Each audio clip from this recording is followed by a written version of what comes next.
The chair lays out House Bill 63 and recognizes Representative Joe Moody to lay out the bill. There is a committee substitute. The chair offers committee substitute to House Bill 63 and recognizes Representative Moody to explain the substitute. Thank you very much, Madam Chair, members. I'll take a little bit of time with this layout. This has been 6 years in the making. House Bill 63 is an opportunity for us to be a lot smarter and fairer in our marijuana enforcement laws, which is why it's a bipartisan bill that's one of the planks of the Texas GOP's current platform. I want to make very clear that House Bill 63 isn't legalization or medical expansion. It's an enforcement alternative, which is to keep marijuana illegal, but enforce those laws with a civil penalty instead of a criminal one. Let's not mince words. Our current system is a disaster. There are over 75,000 arrests per year for marijuana possession in Texas, which is more than any other state, and more than 97% of those are for small amounts. That creates a price tag of over $730 million every year. In a session where we're struggling to fund our schools and control our property taxes, it's outrageous to continue to throw that money away with no real return. No police officer or prosecutor anywhere brags about a kid with a joint case because it doesn't make us any safer. It actually makes us less safe because that arrest pulls an officer off the street for up to half a shift dealing with processing and paperwork, then further overcrowds our jails and clogs our courts. And it does absolutely nothing to deter marijuana use because usage rates have remained steady for years regardless of our criminal laws. What our penalties have done is leave young people, and arrest data shows it's mostly young people, with criminal records. About half of those 75,000 arrests per year result in a conviction or non-expungible probation, which is a barrier to education, financial aid, housing, military service, and employment. It can affect freedoms like completing the naturalization process or having a license to carry a firearm. And if someone overcomes all of that, then not having a driver's license can also stand in the way of productivity, since an automatic suspension comes with the conviction. Our current law means a 20-year-old college kid caught with $5 worth of marijuana can end up being treated like a criminal at a job interview 30 years later, if they even get the job interview in the first place. No business in the world would keep making a $750 million annual investment when it's never had a positive return in the past, but we keep doing it every single session. It's time to stop throwing away taxpayer money and law enforcement resources and be smarter. House Bill 63 does that by making possession of a small amount of marijuana a civil offense instead of a crime. Police won't make arrests for it. They'll issue tickets telling the offender when and where to show up at JP court. The marijuana can then be seized and eventually destroyed, just like it is now.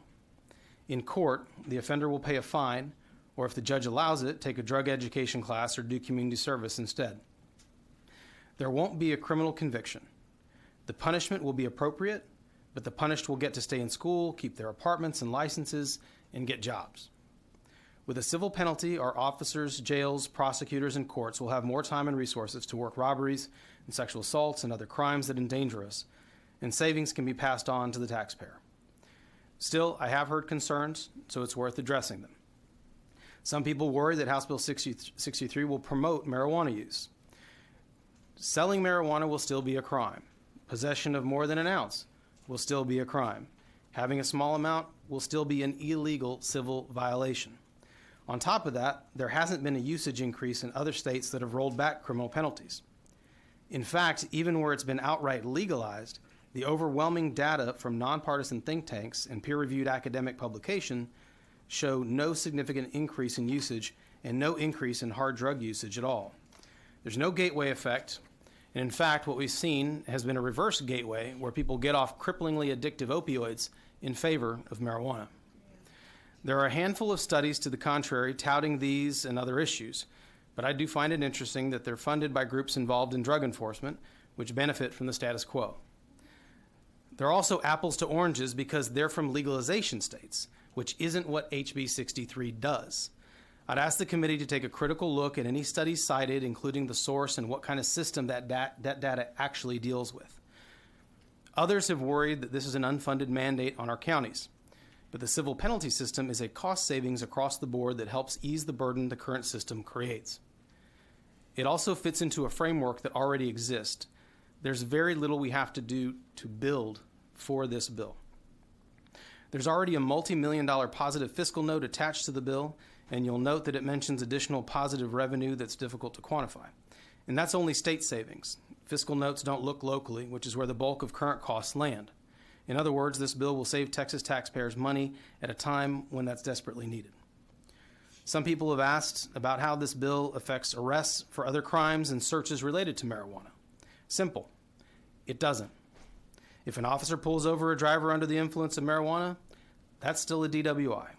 If someone is high and causing trouble, that's still public intoxication, disorderly conduct, or any number of other crimes. Searches are also completely unaffected. We've explicitly put that into the bill, so there is no question about it. I've heard that House Bill 63 might put officers in an awkward situation where they don't know whether to issue a ticket or make an arrest. That just doesn't make any sense. The average arrest for marijuana is for only 1/3 of an ounce, and only a small fraction of 1% of cases involve any sort of gray area. If there's doubt, officers can do what they do now: weigh it.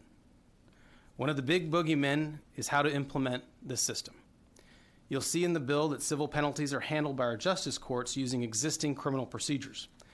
I've worked closely with the judges these cases are going to, and their concerns have all been addressed. In fact, the 2 minor changes in the committee substitute are functional fixes that they suggested. So we know the people who would be using the system are ready to use it. Of course, others insist that if we change things, courts and prosecutors will decide it isn't worth figuring out. To me, that strongly underscores the real issue. Marijuana isn't a public safety concern. If it was a serious threat, if we should keep arresting and jailing people for it, then everyone would be at the table sorting it out. Nonetheless, this bill gives those who do care about enforcement all the tools they need to set up an efficient, effective system if they want it. This is about local control and local priorities. I believe that in the 6 years I've been working on this policy, I've addressed every single concern brought from all quarters. That's why I think novel new issues simply aren't real. They're invented obstacles we're hearing about for the first time now because this reform has real steam behind it. And it really does.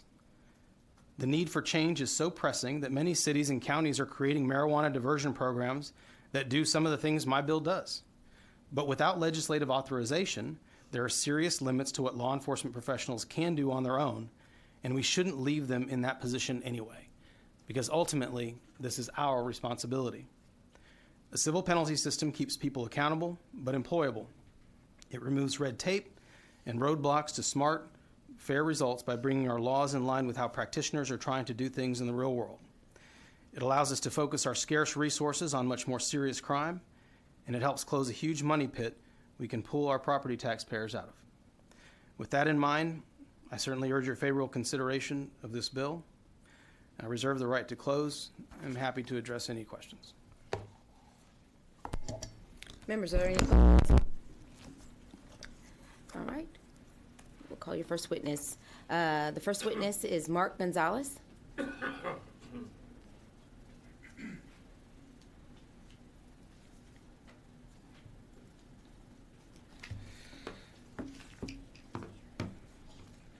Good evening, Madam Chair and committee members. My name is Mark Gonzalez. I am the elected district attorney for Nueces County, which is Corpus Christi. And there we go with Todd Hunter. I'll be honest and frank, this is my first time testifying in front of a committee. But I drove up here, even though we are starting a capital murder tomorrow. My first assistant, who speaks way more elegantly than me and uses beautiful and big words, could not be here today because he is in trial on a regular murder.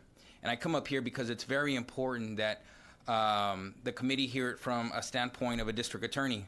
I believe in everything Representative Moody says, except I get to say it as a district attorney. And I want to urge to you that all those things are happening as of right now. I can also tell you that where we live and in my county, we have already decided. Hopefully by next month we will be implementing with, and this is a joint effort.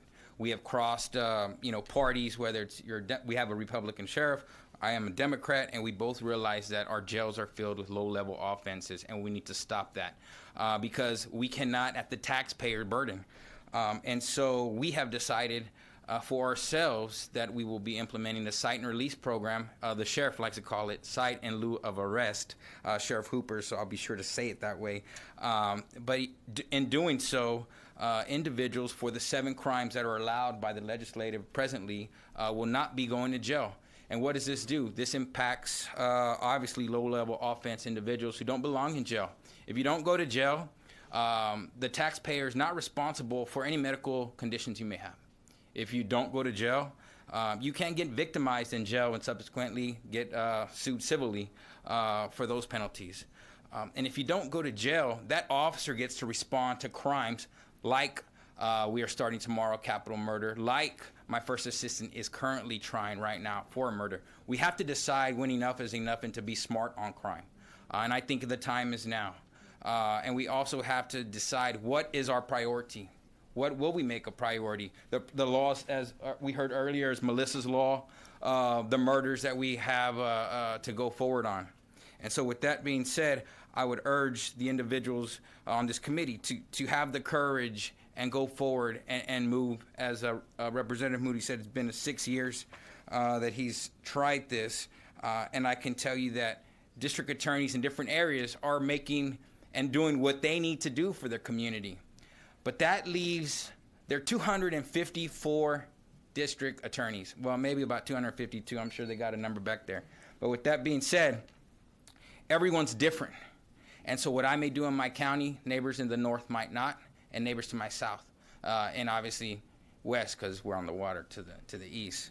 But with that being said, I urge you to do this, and I'll take any questions if anyone has for me, being a district attorney and former defense attorney. I just want to make sure that you're supporting the bill, correct? Yes, I forgot to say that, and I apologize. I am here in support of HB 63. Thank you. By Representative Moody. Okay. And there's a question, Representative Hunter. Thanks for coming, and I want to compliment you. A lot of people don't realize I knew him before he was a district attorney, and he's a real lawyer. I mean, that is a good compliment. And he knows how the courtroom works. But it's just so we know, in Nueces County, you've kind of, you and the sheriff and police chief have worked together. And on the civil side, you've been able to handle this issue pretty well there. There's really not been a problem, has there? You know, it's one of the problems that we identified because our jails are being overcrowded. Sometimes we have to use our jails as a mental health facility to bring people in that have mental issues, and it's a revolving door. So out of necessity, we've had to establish, okay, where can we get the people that don't belong in jail out of jail? And for us, there's 7 that have been passed by the legislator, and obviously this is number 1. This is one of them that is included in that passage of legislation. So we're doing what we need to do, but I think that Texas needs to be on an equal level. So that way, at a minimum, every district attorney or county attorney in some rural areas understands where they need to start. And I think it starts here. Now, be careful driving home because we on the coast don't have this type of weather up here. This 28 degrees we see on television, ladies and gentlemen. It's cold. Thank you for coming up. Any other questions? All right. Representative Moody. And no, Coach, I just want to thank you for I know it was a long trip for you to come up here. I know other people have traveled to be here, so I appreciate you doing that, especially when you have obligations back home. And I think an important point to raise here, and Mr. Gonzalez has implemented through his own discretion as a prosecutor in Nueces County a program. Other prosecutors are starting to do that in Dallas County. You'll see one soon. El Paso County we have one, but they're all kind of I just want to make very clear that in Bexar County we're going to have one as well. Sorry, sir. I'm sorry, Mr. Pacheco. What I want to make sure that we're clear about is this bill sets a floor. So what Mr. Gonzalez is doing, or what Mr. Gonzalez in Bexar County wants to do, or Mr. Crusoe in Dallas County wants to do, or what Kim Ogg is doing in Harris County, doesn't get impacted. We just bring the floor up, and they can continue using their discretion to implement whatever policy they feel is best for their district or their area. So I appreciate you taking the time to be here with us. And I'll boast, we've generated over $500,000 in revenue from being creative. We needed the revenue for our attorneys so that way we can get more attorneys and be physically responsible for ourselves. And that's not talking about the savings that we gave to the jail at $81 a day for someone going to jail that shouldn't be there in the first place. Good points. And all those guys are good, Joe, and thank you. Thank you so much. The chair calls Sergeant Terrence Holloway.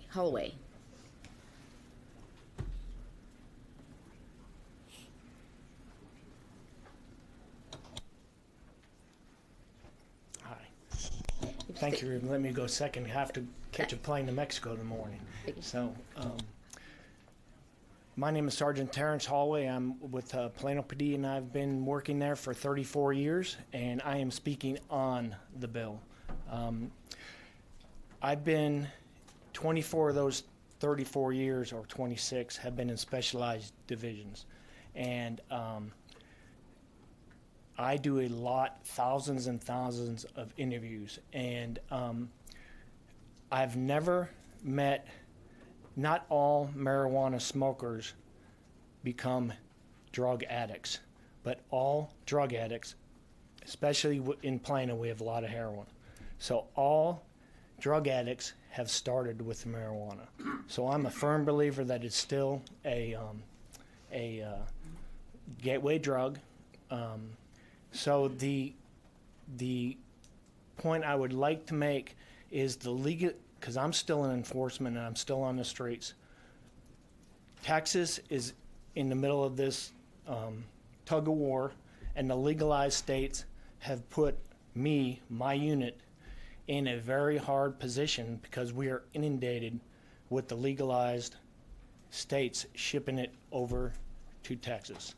So in that aspect, all our time and effort, it's coming through the postal system, it's coming through people driving it over, and in that, everybody says legalize it, and my point is a lot of this stuff, even though it's from a legal state, is coming from the black market because they don't want to pay their taxes.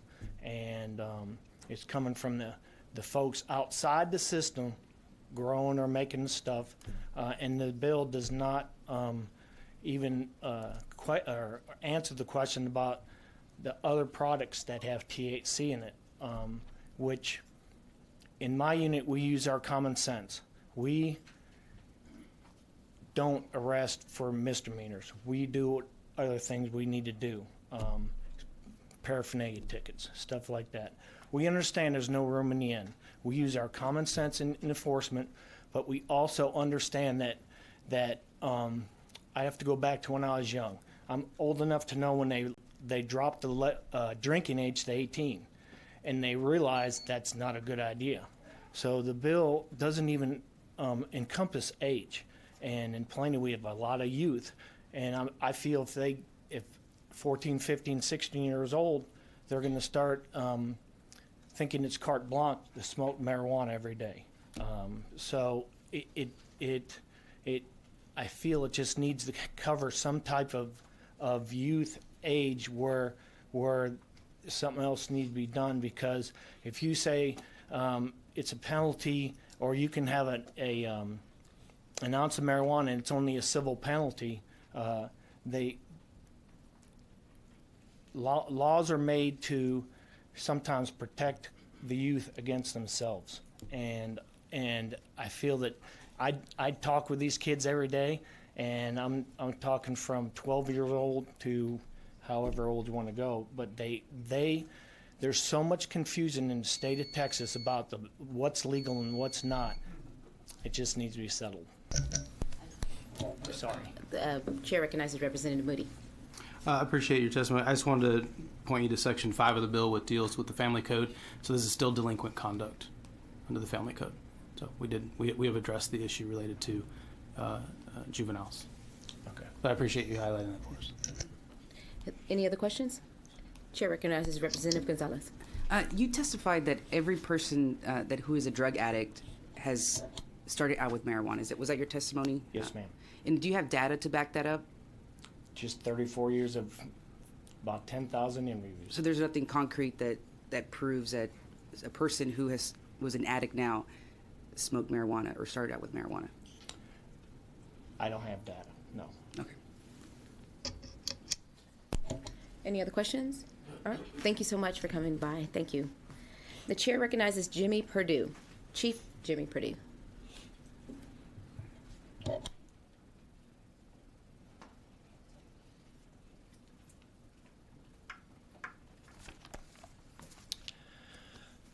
Good evening, Madam Chair, members of the committee. My name is Jimmy Purdue. I am the Chief of Police for the City of North Richland Hills and here today to speak in opposition to this bill.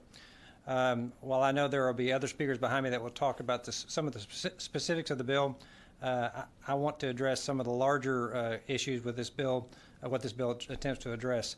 And the one thing I would like to add is that I guess I would take exception to Representative Moody's comment that I believe that marijuana is exactly a public safety concern.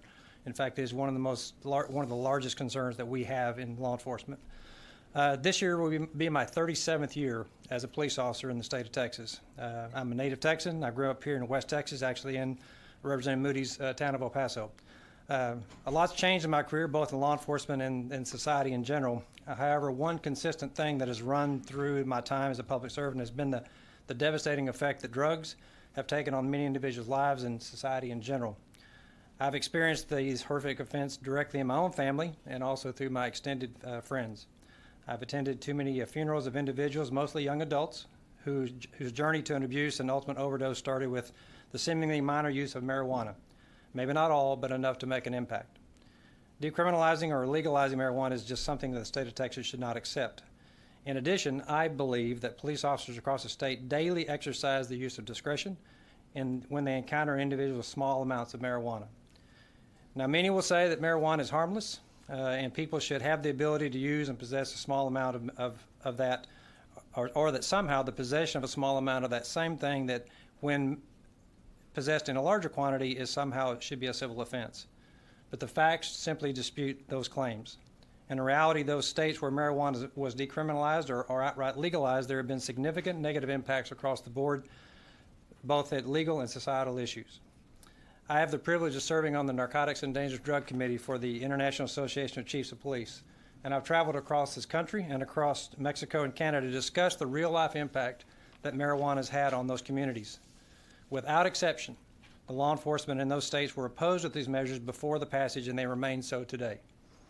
But like those police chiefs and the others here today, they are sworn to uphold and enforce the laws that are passed by our legislative bodies. Right now, those police chiefs find themselves struggling with the impacts, often unintentional or unanticipated, of the decriminalization and legalization of marijuana in their states. Texans are proud of our individual history and doing things our own way. We should learn from those other states that have gone down this path and have reaping the benefits or the consequences of that.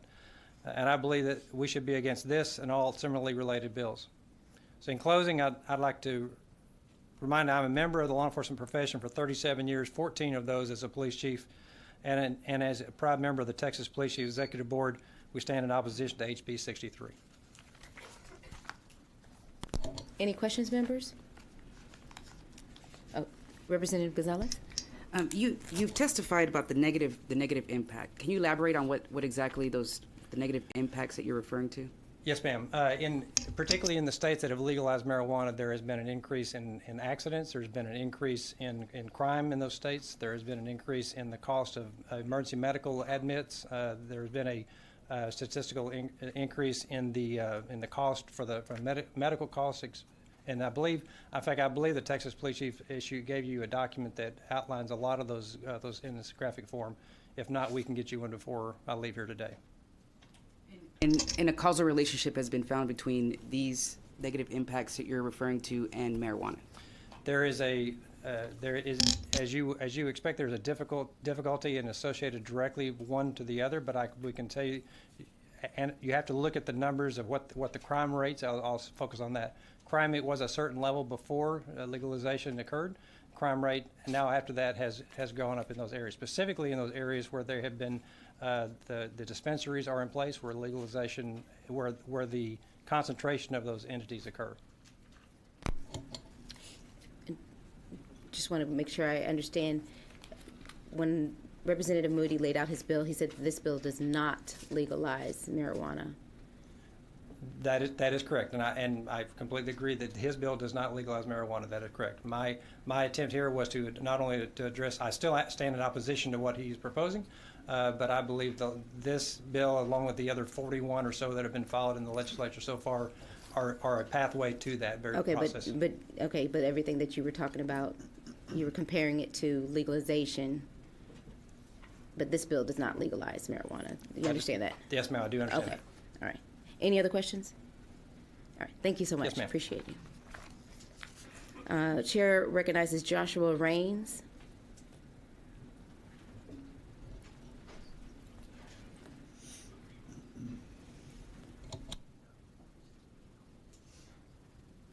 State your name, who you represent, and your position on the bill, please. My name is Joshua Rains. I represent myself, and I am for the bill.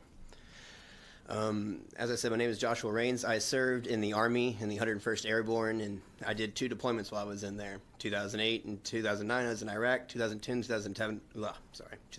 2011, I was in Afghanistan. In 2011, I went through my first IED experience, which, in long story short, summed up, it gave me a Purple Heart and it gave me a lot of seizures afterwards in the military. Now, I did everything the exact right way, which is going to the VA, getting on a ton of cocktails and medications, which is not talked about in the statistics that I've just heard. And it did not work. As a matter of fact, I had a pistol in my mouth. At one point, I was begging my kids to leave me and my wife to leave me because I was just not in the right place to actually take care of them. Anyway, I told you all that because that's how cannabis benefited me.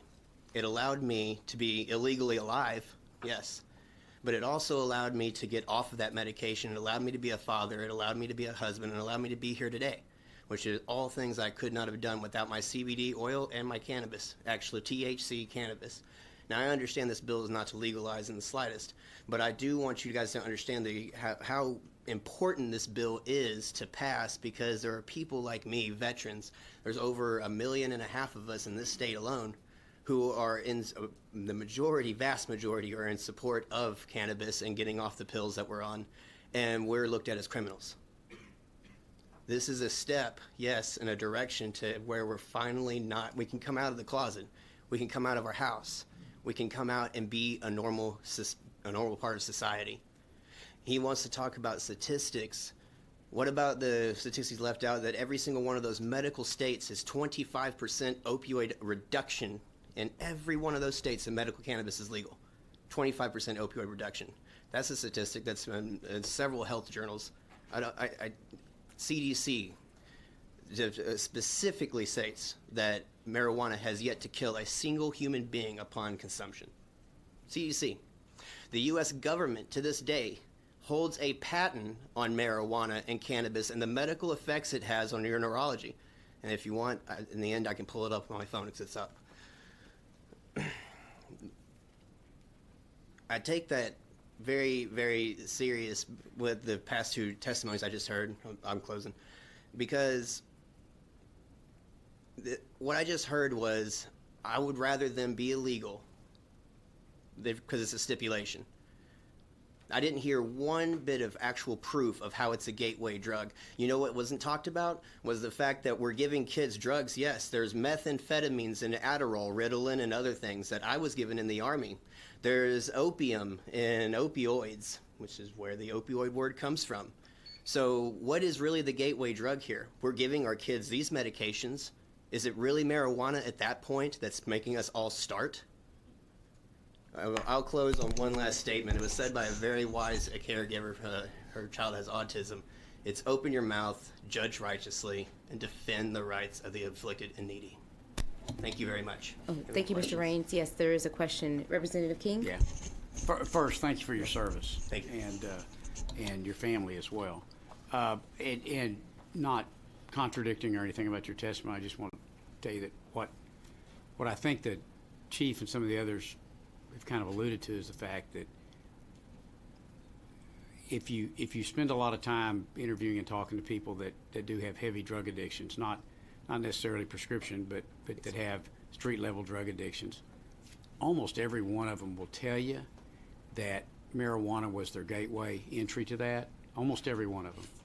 And now, so my point is that's why this is such a struggle for the legislature to deal with, because we hear things like that. We also hear from folks like you. We also hear from people who have children with epilepsy and other things.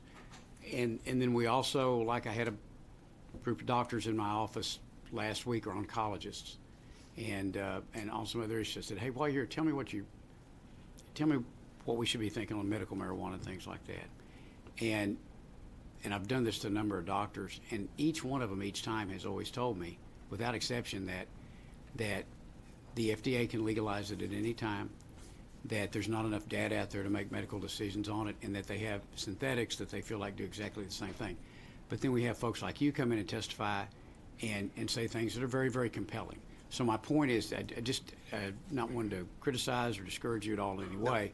I'm just saying that it is a very, very difficult issue for the legislature, because there is very, very, very, very limited data on either side, frankly. And it's just a hard issue for us to work through. May I respond? Certainly. Okay. To address the gateway portion, alcohol is considered a drug at this point. Nicotine is considered a drug at this point. So with the actual narcotics that we're giving children and regular people, I received Adderall when I was in the military, as well as sleeping pills to help me go to sleep, and it was just a counterbalance of both. And so coming off of that, I noticed like it was really rough. And it made me, and that inspired me to do more bad things and bad pills and anything the VA could actually give me. It was cannabis that was the exit out of it. Like to have a gateway into something, you would have to have an experience of similar to, almost equal effect. So if you were going off the cannabis as your effect, then you wouldn't go to cocaine. You wouldn't go to methamphetamines. It's just not going to be your typical ballgame. When it comes to the government and saying that it's not enough research, if they did not have the research itself, they wouldn't hold patents in the Department of Health and Human Services on it. So they have the research, and they have the research in the medical states. They have the research from overseas, from Israel, from Mexico, from South America, and others. So the research is there. It's the matter of the FDA actually wanting to invest money into the cannabis industry. They have a lot invested into a bunch of false cures and everything else, and medications that are doing a lot of harm to people, killing tens of thousands. So, thank you. And again, I'm not trying to argue with you or dispute the benefits that you found at all. I'm just saying, I just want you to understand why it's such a difficult issue for the legislature to work through. And we've talked to our brethren in Colorado and other places, and they are running into increased DWIs and increased potency and THC and kids getting in. And there's just a lot of issues surrounding this whole thing. Yes, and it is hard. It is very, very hard to work through. So, but thank you for your service and thank you for your testimony. Thank you. Thank you. Thank you.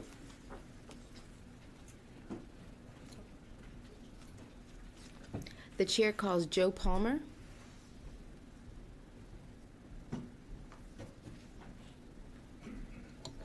Perhaps not in order, but I'm ready anyway, or I can pretend to be.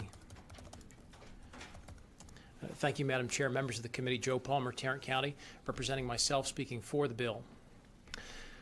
Thank you, Representative Moody, for this bill. As someone who has been active in the Republican Party for over 10 years, I have attended state conventions, national conventions, and have helped some local candidates.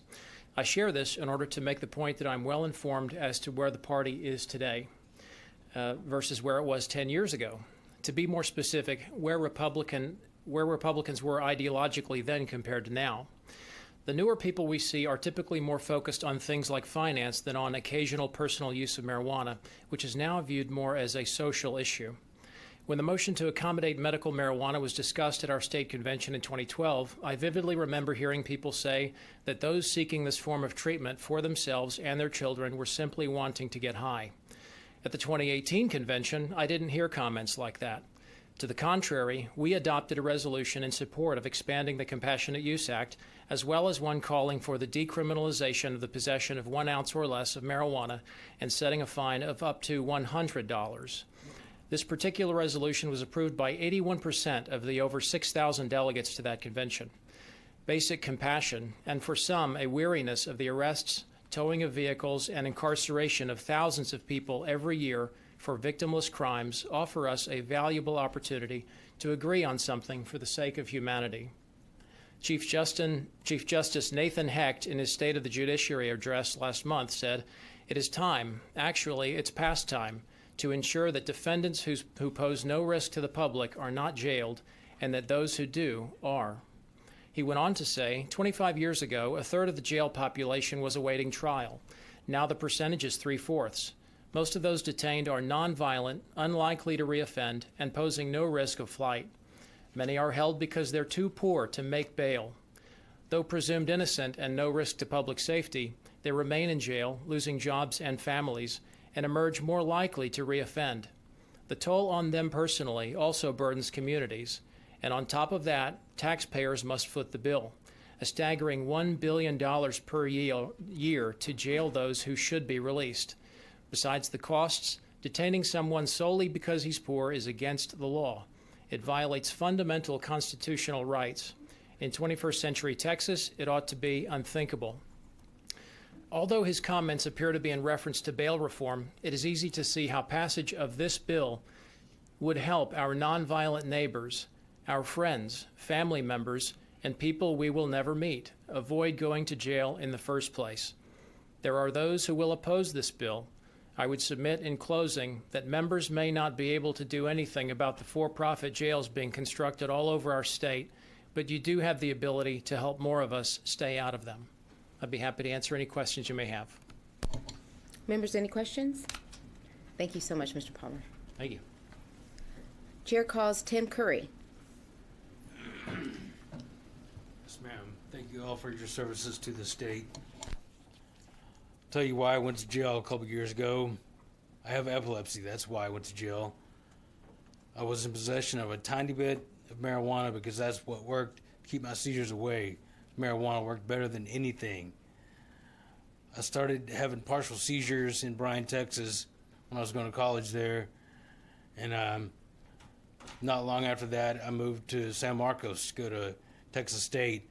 Very first day there, when I was moving in, my roommate said, "Hey man, you want to smoke some marijuana?" I'm like, "Okay, sure, why not?" From that day on, I didn't have another single seizure for 5 years. Didn't take any kind of medications. Didn't even smoke marijuana every day. I just smoked it occasionally whenever it was around.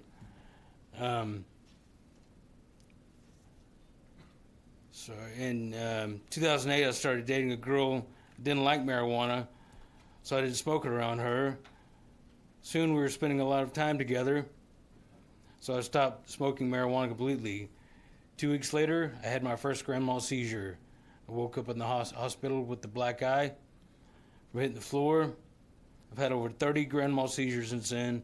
Each one's worse than the one before, and more meds are usually added. I would eventually start taking 4 Vimpat pills every day. This med costs almost $2,000 a month. I can't afford that because I keep losing jobs because of the seizures. So who pays for that? You all do. Taxpayers pays $2,000 a month. Almost $24,000 a year goes to me to keep my seizures away when all I would be able to do was grow this plant, and it would work better than anything to keep those seizures away. Why hasn't Texas opened its eyes and seen what a great plant this is? It's been proven by successful medical use for over thousands of use, and in time it will be proven by legal use everywhere. Right now it's being proven by many states, with many states being added all the time, where patients like me are having great success. Now is the time for Texas to show some compassion for Americans like me and not throw patients like me in jail, but allow us to grow our own, possess it, use it, if that's what it takes for me to stay alive. Make a comparison to California, where they've had it for over 22 years. It's been totally legal there. Thank you, that's all. Okay, Mr. Curry, you are for the bill? Yes, ma'am. Okay, I just wanted to make sure that you clarify your position ma'am. for the bill. Okay, thank you so much. Members, are there any questions? All right, thank you so much. Appreciate you. Welcome. The chair calls Catherine Harris. And when you come up here, if you could state your name, who you represent, and your position on the bill.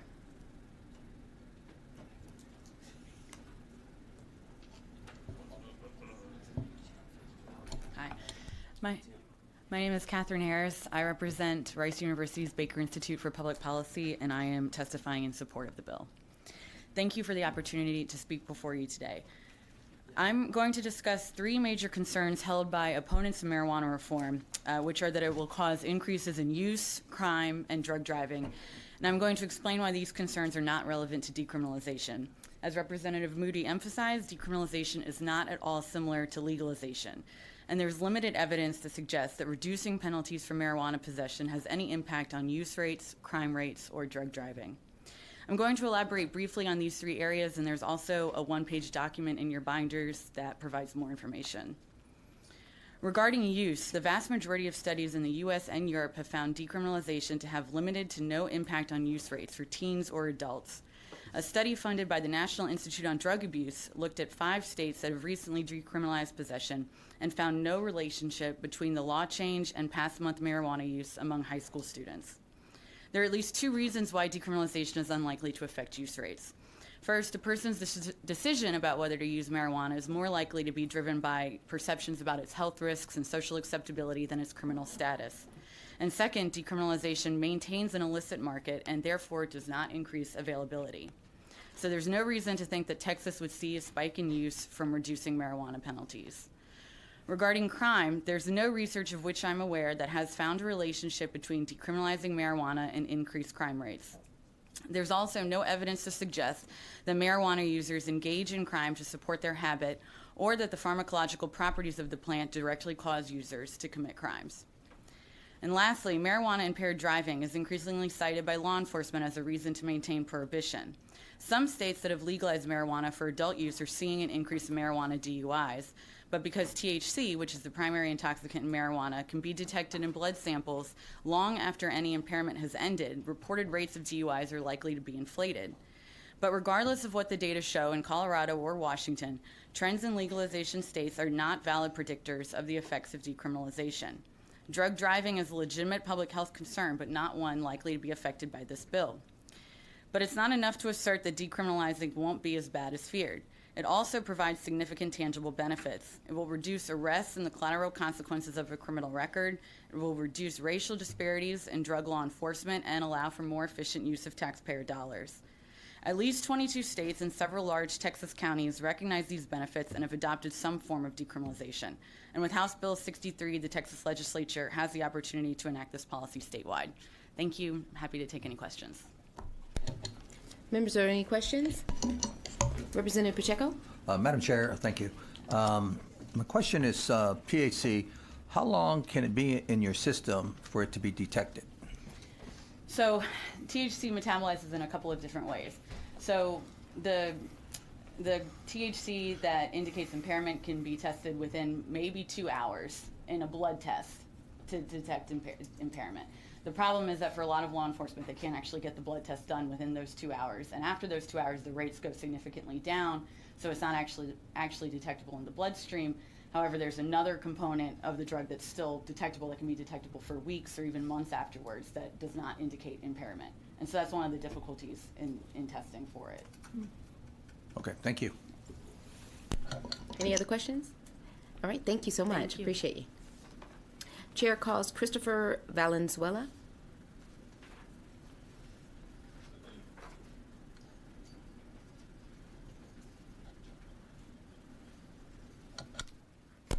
State your name, who you represent, and your position on the bill, please, sir. Hello, my name is Christopher Valenzuela. I'm with the West Texas Movement for Marijuana Law Reform from Odessa, Texas. And I am in support of House Bill HB 63. And my reasons for this bill are personal as well as along with the group. As Moody has stated before when he first laid out this bill, I was impacted by this bill whenever I was 19 years old. I was arrested for less than a joint's worth of marijuana. And due to that, I lost my financial aid for my higher educational learning, and I lost a job that I currently had employed at the time with a 401k benefits and retirement plan and, so forth. Even though with the charge, it was supposed to be expunged from my record and they weren't supposed to, go after my work. Apparently the officer after the court date felt that I didn't deserve to have that job, so he went and spoke to them and let them know that, he felt that I didn't need to be working there anymore, so they went ahead and agreed with him and let me go. and that was already 3 to 4 months after my initial arrest and following immediately after my court date. Other than that, another thing is the financial cost and burden that it lays on individuals and families. I was lucky enough to benefit that I had a second job at the time, so whenever I got released from jail, I was able to pay off my debt to society for my probation fees and court costs. But many others who aren't as fortunate as I am, they do not have that ability to pay off their court costs. So what happens to them? They end up getting warrants issued out for their arrest, and then it begins a returning cycle of incarceration and failure to be able to get good work to be able to pay off their fines. And essentially, yeah, that's everything else that I would have to say has already been touched on by others. So in respect for time for the committee, that is all I have to say. Any questions? No, thank you so much. Are there any questions, members? Thank you so much. Appreciate you coming down to testify. Thank you. Y'all have a good day. You too. Thank you. The chair calls Jeff LeBlanc.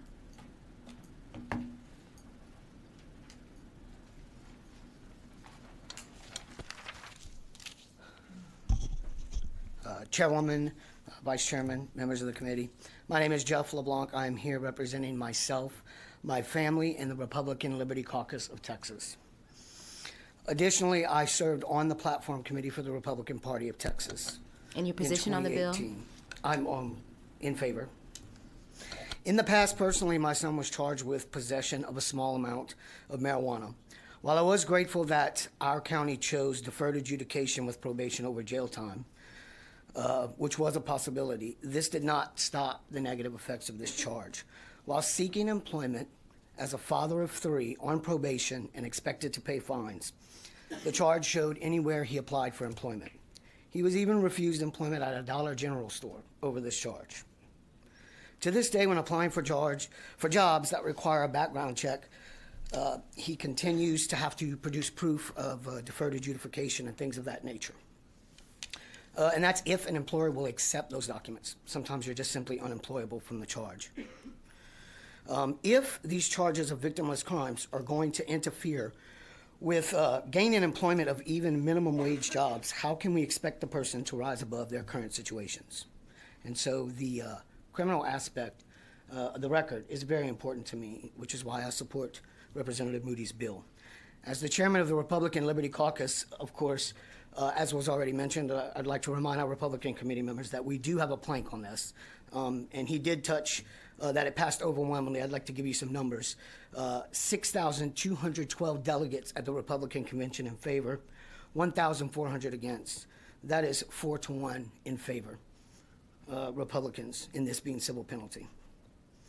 With the Republican platform calling for civil penalty, and in the interest of dispensing justice more in line with a penalty and punishment that fits this situation, the Republican Liberty Caucus of Texas and myself urges this committee to consider this bill. Any questions? Thank you so much. Members, any questions? Appreciate you coming down to testify. Thank you. The chair calls Assistant Chief of Police Ronnie Morris.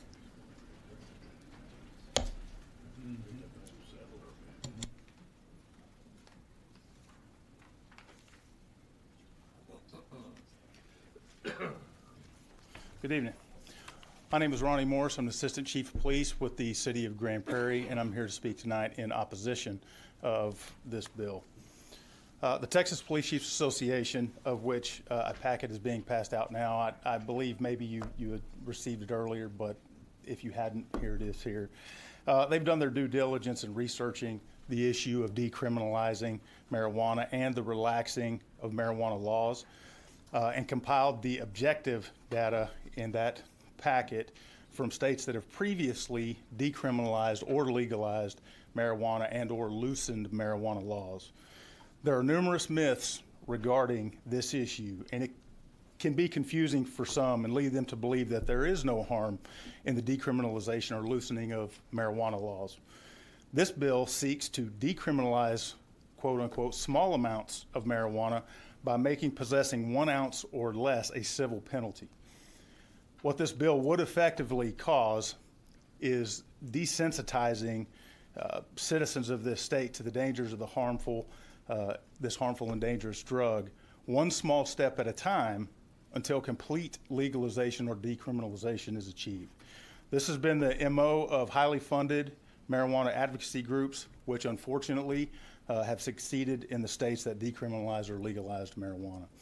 On the point of 1 ounce of marijuana being a small amount, 1 ounce of marijuana can produce over 40 marijuana cigarettes. Until you hold an ounce of marijuana in your hand, I don't think you actually understand what an ounce of marijuana is and the harm that it can actually do to people. On that point, the THC potency levels of marijuana have skyrocketed over the last several decades from 5% in the 60s and 70s to now 25% in current day, making marijuana more dangerous than ever to public safety and public health. Provided in the handout, all committee members that I handed to all committee members, I apologize, will include the objective data regarding the effects of marijuana on crime, traffic safety, marijuana use leading to opioid abuse, increased thoughts of suicide among regular users, contributing to and worsening the effects of schizophrenia and other forms of psychosis, which leads to violence. Some questions I have regarding this bill that I think make it highly dangerous is in decriminalizing 1 ounce or less. I see no exceptions for when possession is in conjunction with possession of illegal weapons, possession from confirmed criminal street gang members such as MS-13 or the Aryan Brotherhood or the Banditos. I see nothing about repeat offenders with long histories of drug possession and or violence, and marijuana that is packaged for sale and possession in drug-free zones, our public schools. So the fact is, marijuana is a dangerous and harmful drug, and if our laws are quote-unquote loosened, it will produce the same results we're seeing in these other states that have legalized or decriminalized marijuana. I am asking you on this committee to please protect the citizens of this state and do not fall for the myths of marijuana. With that, I will take any questions anyone may have. Members, are there any questions? Representative Zettler? Thank you for your service. Thank you, sir. Let me ask you this. If you try, is there a way that y'all have seen that balance out this issue that, yeah, we get the idea that we don't want to have people going to jail with, small amounts of marijuana, and at the same time maintain something to keep the widespread use of it and that kind of thing. In other words, so have y'all seen any policies that y'all have put in place or something like that so that y'all don't spend an overwhelming amount of time dealing with marijuana and that kind of thing? So, thank you for the question, sir. Actually, officer discretion on this issue is working rather well. Look, there are times and places for abuse in any number of areas, not just in law enforcement, any other profession. And those instances can be dealt with individually. But right now, police officers in Texas do a really good job using their discretion and not arresting people and sending them through the criminal justice system for small amounts of marijuana, like a single marijuana cigarette or something to that effect. Now, when we go talking about 1 ounce of marijuana, right, that is not a small amount. That's right. But yeah, police officers are given the discretion. This body has given us the discretion to use and trust the police officers to use that discretion. And I've been very proud of the officers in my department and the state of Texas in their use of that discretion. Okay, so y'all have done it basically by allowing the officer that discretion, but I'm assuming that the DAs also wield a great deal of it as well, that trying to make sure that on the one hand they can have it so that a lot of people aren't going to jail on the one hand, and at the same time having something to keep a lid on the illegal use. Right. We're really unique in Grand Prairie. We actually sit in 3 different counties, so we have 3 district DAs that kind of set rules for how we go about this. So, but our goal is not to put people through the criminal justice system who have the small amounts of marijuana. The first-time user, I heard the example of a college student having a marijuana cigarette on their possession and it ruining their life for 30 years without being able to get a job. That's not who we're focusing on. The list that I gave you, criminal street gang members, people in possession in drug-free zones, that's who we're focusing on with this. And I'll make, if I can, just an example just from last night. We had officers arrested someone with less than an ounce of marijuana. He had a huge violent history and history of controlled substance. And through our training and experience, we know that marijuana a lot of times leads to other things. This gentleman was taken to jail and he was found attempting to hide 10 grams of crack cocaine on him. If this bill had been in effect and it was law, we would not have been able to make that arrest and find the crack cocaine that gentleman was dealing to our community. Gotcha. Thank you. Yes, sir. I just want to figure out why do you think you would not have been able to find that out? Because we wouldn't have been able to arrest him for the less than 1 ounce of marijuana. But you could have done your search still, is that right? He had it hidden in a very difficult place. Oh. Does this change like the... I'll put that as good as clean as I can. Okay. Does this change the probable cause or the reasonable suspicion that you have?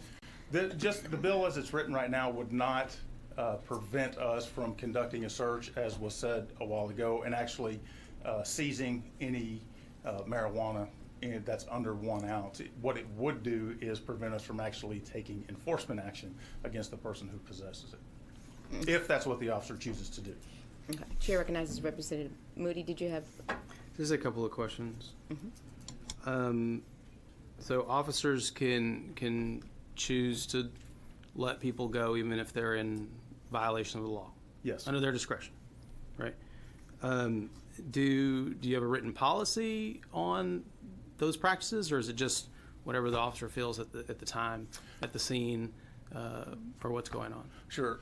We do have a written policy on that, and the officer, depending on what the situation is, has the ability to make that determination of what's best in the interest of justice. Okay. Can you provide that written policy to the committee? Your Absolutely. Department? Absolutely. Thank you very much. Well, thank you so much. I appreciate your testimony and your service. Yes, ma'am. Thank you all for your service to the state of Texas. Appreciate it. Thank you. Chair calls Nick Hudson.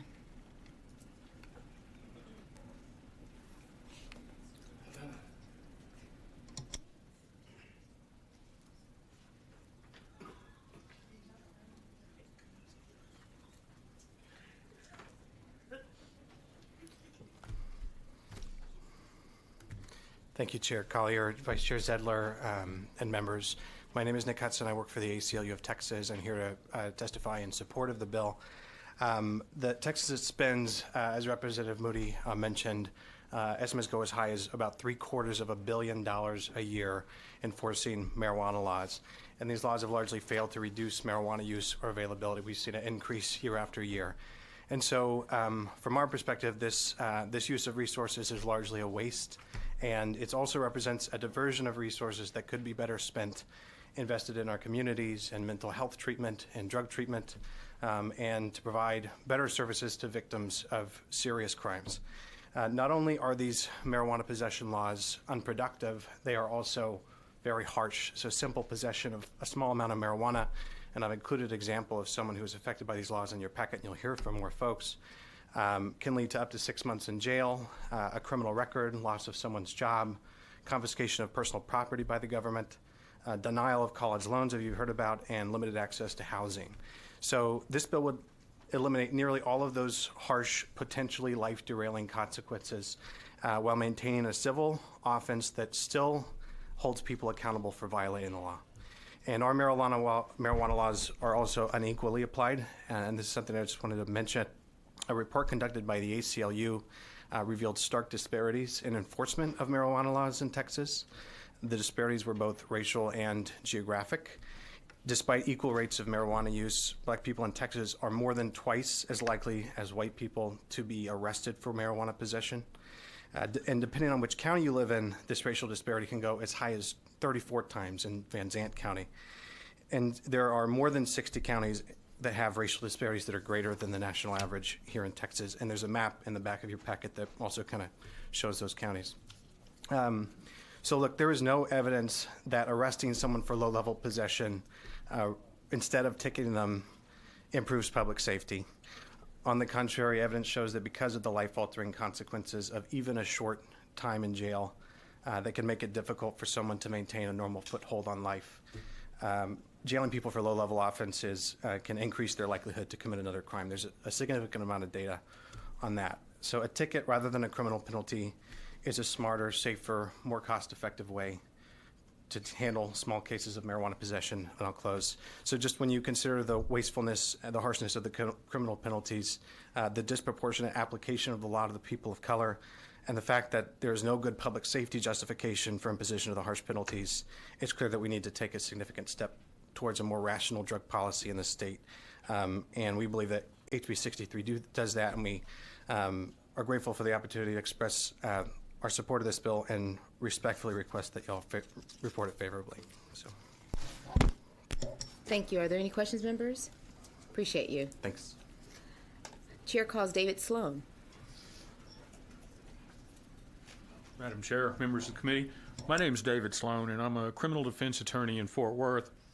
And I'm also on the local board of directors for National Organization for Reform of Marijuana Laws, and also on the National Normal Legislative Committee. But I'm here speaking really as myself. I kind of come to you with a unique background. Before I went to law school, I was a law enforcement officer. When I decided to go to law school, I was a training lieutenant with the Tarrant County Sheriff's Department, but I'd worked my way up through the ranks, and I'm here in favor of the bill, of course. And you know, I came in here with my first list of what I was going to talk about, and then Representative Moody just might as well rip that up, and then several other people every time I come up with new ideas. Everybody kind of steals my thunder, and I don't want to sit here and give you something that's redundant. But I'll say this, when I was a police officer, I did my job. I arrested people for possession of marijuana, and I'm going to have to tell you, I felt like I was getting the low-hanging fruit, and I didn't feel good about what I was doing because I was taking this person and putting them in handcuffs and taking them to jail. That wasn't an arrest report I put on the stack on the top of the stack for everybody to see. I stuck it in underneath because I just wasn't proud of what I had just done. I didn't see the harm these people had committed to society. And as a police officer, I didn't ever have to dig the hide of some kid out of a tree because he was smoking pot. It was alcohol. And you guys sell flask in the Capitol store here. Every time somebody comes in here, the naysayers, and they want to talk about cannabis and how it should be illegal, they can't ever just talk about cannabis. I want you to notice that. They start talking about the banditos, or let's drag in some crack, or they have to go and find something to mix with the marijuana to dilute the issues and make it and vilify it, because on the marijuana alone it just doesn't work. It's harmless. They say, well, heavily funded in NORML, the National Organization for Reform of Marijuana Laws, there's only 2 paid positions in the entire national organization. How heavily funded is that? We're not funded. We're here because we believe in it. My practice is over 90% defense of cannabis cases. It's insane for me to come in here asking for you to reduce the penalties on this. It's going to put me out of business, but you know what? It's the right thing to do. It's the right thing to do. We're not asking to legalize. What Representative Moody is asking and what everybody else is asking is let's make a rational decision here. I had a case down in Bryan. I went down there, and there's huge disparity in the way these cases are handled around the state. And I travel the state, you know. And I'm talking to Bryan, and they're talking about, and they were just coming down with some severe penalties on this college kid, and I'm like, why are you guys so hardcore? I thought this is a college town. You guys would be kind of a little more enlightened here. Oh, well, we had a case where some marijuana was laced with something. And here again, we come in with this reefer madness stuff. They won't be straight. They won't hold still. And when you hear all these statistics coming out of other states, may I continue? Well, you have anything else to add? Plenty. Well, your I mean, to be honest with you. I know. Or ask me some questions, please. Let me talk about that. Well, thank you so much. Are there any questions, members? No questions. But, Mr. Sloan, we got the idea, and thank you so much. You did bring some valid points, though. All right. Thank you so much. The chair calls Kara Bonin. Kara Bonin, B-O-N-I-N. Okay, Kara's not here, so the chair will call John Bockham. Sorry if I messed up your last name. Okay. If you could state your name, who you represent, and your position on the bill. Yes, Madam Chairwoman, committee members, my name is John Bockham. I'm the political director for Republicans Against Marijuana Prohibition, the chairman emeritus of the Texas Young Republican Federation, a previous city council appointed member of the Houston Public Safety Advisory Committee, and an involved member of my community. I'm speaking in favor of HB 63 on behalf of RAMP, the Texas Young Republican Federation, myself, and thousands of other Texans that weren't able to travel to be here today. It's an honor to speak in front of you all. Thanks for what you do for the great state of Texas. Thanks for being here with us all night as we get through this bill, and thank you mostly for holding this important hearing today. I ask for your support of HB 63 to collect a civil penalty for possession of less than 1 ounce of marijuana and to quickly vote this bill out of committee so that we can get a vote on the House floor. The Republican Party of Texas, through our 2008 platform, officially supports a change in policy to create a civil penalty for possession of less than 1 ounce of marijuana. Over 80% of the delegates present at the 2018 RPT convention voted to include this plank in our party's platform. Additionally, over 3/4 of the Texas Young Republicans support this policy based on recent surveys, and it's actually one of our 4 legislative priorities for this legislative session. Many Republicans from all demographics support marijuana policy reform, but young Republicans in particular find the harshness and wastefulness of our current policy to be unacceptable. Young people are disproportionately affected by the harsh realities that accompany a Class B misdemeanor conviction for possession of a small amount of marijuana. Studies have shown that 62% of Texans arrested are teens and young adults under the age of 24. In an already tough economic environment for young Texans, a conviction that results in decreased employment opportunities, inaccessibility to financial aid, and legal discrimination in housing combine to create a devastating effect on that individual's future. Law enforcement officers in Texas know that the personal use marijuana is a low-level priority. Therefore, in counties like Travis, Dallas, Harris County, and others have already instituted policies led by law enforcement to divert low-level marijuana possession from arrest. Our current policy is a costly one in both human cost and financial cost. Some are worried that we will send the wrong message to our kids by reforming marijuana policy. However, many other states have already decriminalized marijuana possession by adults, and this has not led to an increased use in rates of marijuana. Some of the human costs associated with our current policy under a Class B misdemeanor is punishable by up to 6 months in jail and a $2,000 fine, an arrest causing missed work or other family responsibilities, criminal charge and possible criminal conviction, a probationary period from 6 months to 2 years, including drug testing, habitation and curfew, loss of driver's license for 6 months up to a year, court fees, suspension of federal financial aid, barred from professional licenses, lost employment and or hindrances to future employment, also barriers to defending yourself by not being allowed to receive a controlled handgun license. Rather than promoting public safety, this policy harms the public safety of Texans by using a tremendous amount of law enforcement resources for a low-level priority. Each arrest also costs the state of Texas through jail and court costs, in addition to the above-mentioned human costs. There are over 60,000 arrests annually for marijuana possession in Texas, somewhere between 4.5% and 6% of the total arrests in Texas. What other offense could we deprioritize that would have such a large fiscal impact and a small impact on public safety? We must stop giving criminal convictions to low-level marijuana possessors, and I encourage you to move passage of HB 63. Thank you very much. Thank you. Members, any questions? All right. Thank you so much. We appreciate your time. Thank you. All right. Chair calls Michael Openshaw. Michael Openshaw. Chair calls David Bass.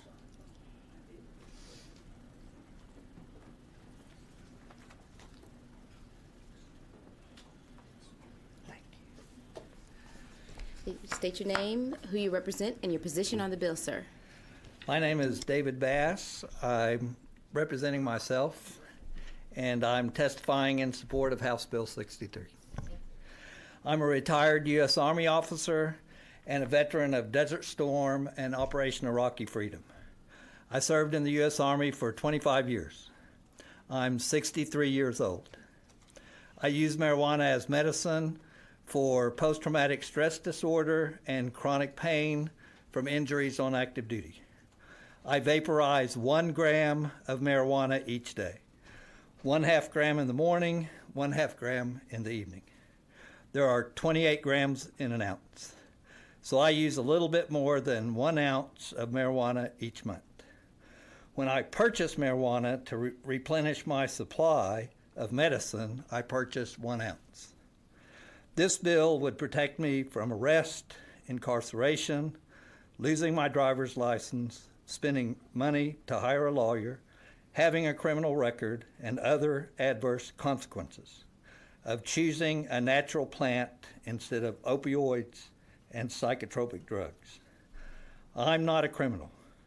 I'm a veteran, a proud patriot, a homeowner, a father, a voter, a taxpayer, a husband, who wants to arrest me in Texas. I speak for thousands of other veterans in Texas who use marijuana as medicine. Most veterans are buying an ounce when they purchase it. You don't need to arrest us. Thank you.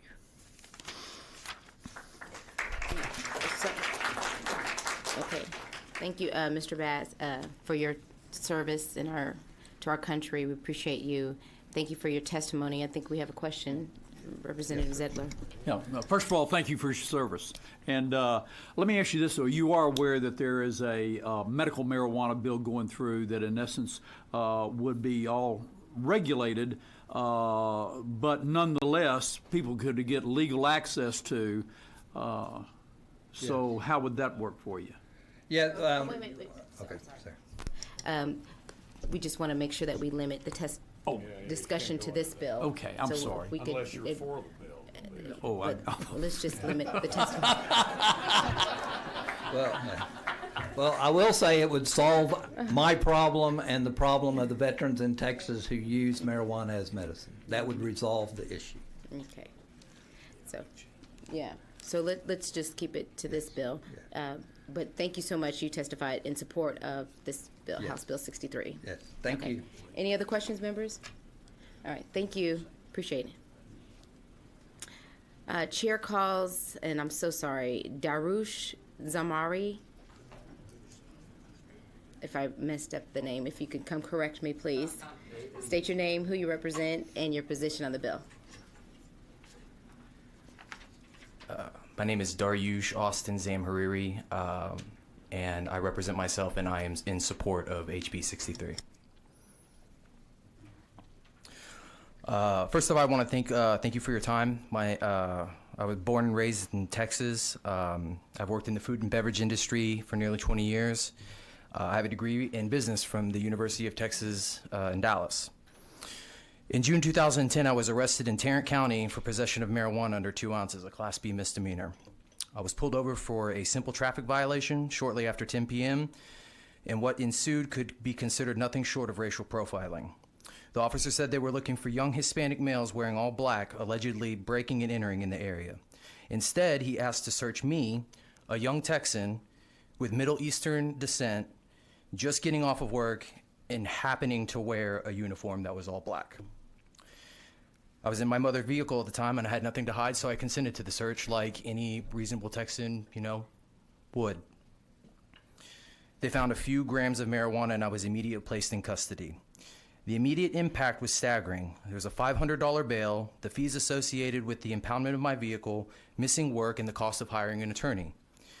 However, the unforeseen collateral consequences were far worse. A marijuana-related arrest record made finding suitable housing difficult. It limited my employment opportunities and created a barrier to furthering my education because of the restrictions on financial aid. It is my firm belief that House Bill 63 would have helped my situation. Another casualty of the war on drugs would have been spared, saving taxpayers thousands of dollars. And my story is one of tens of thousands that happen every year in the state of Texas, who are all affected by bad marijuana laws. I will leave the committee with this. It took 6 squad cars totaling 8 officers, including a K-9 team, to arrest me. The question that I asked myself in the back of that squad car is the same one that I ask almost 10 years later. Why are we arresting and prosecuting nonviolent, productive citizens instead of diverting those resources to catch real violent criminals? I ask the committee to support HB 63. Thank you for hearing my experience, and God bless the state of Texas. Thank you so much. And if we could keep the clapping down, refrain from the clapping. Thank you so much. Are there any questions? Thank you. The chair calls Karen Reeves.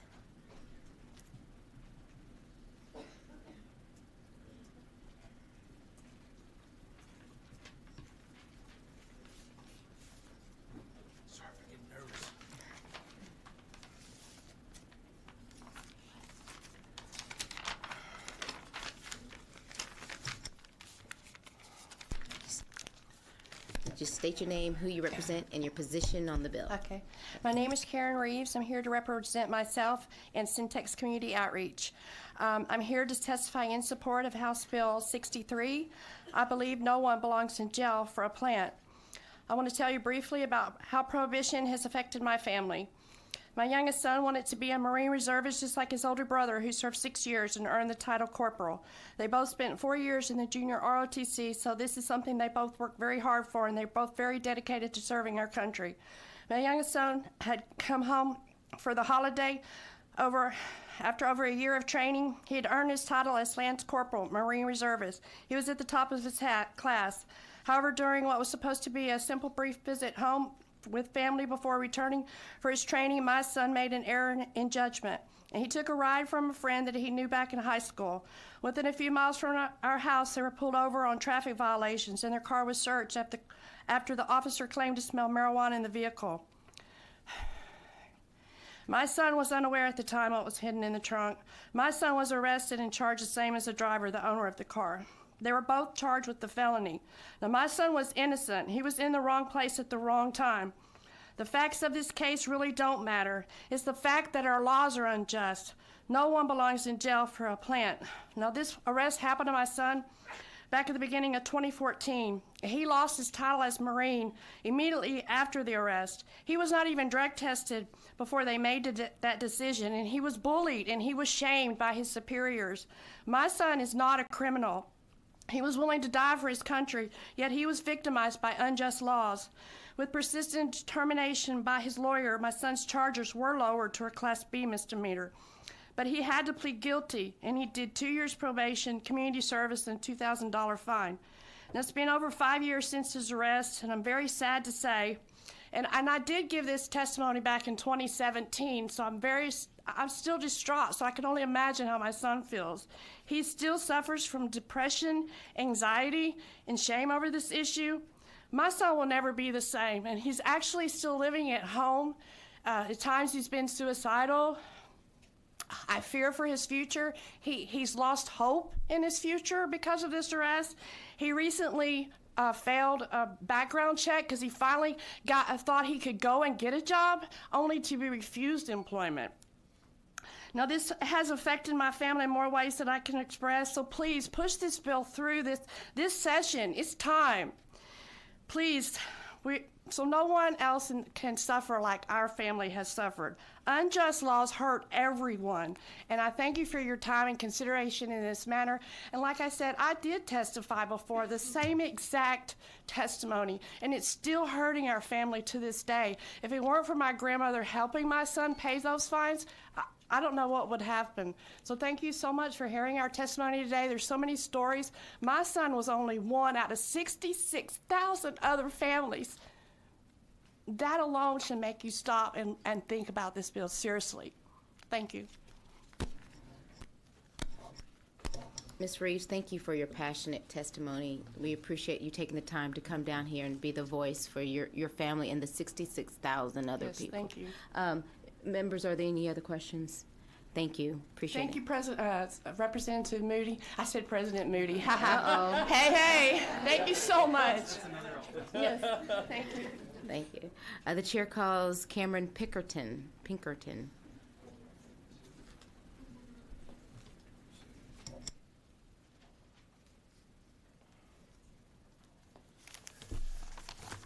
Good evening, members of the committee. My name is Cameron Pinkerton. I'm here today representing myself to offer my testimony in favor of HB 63.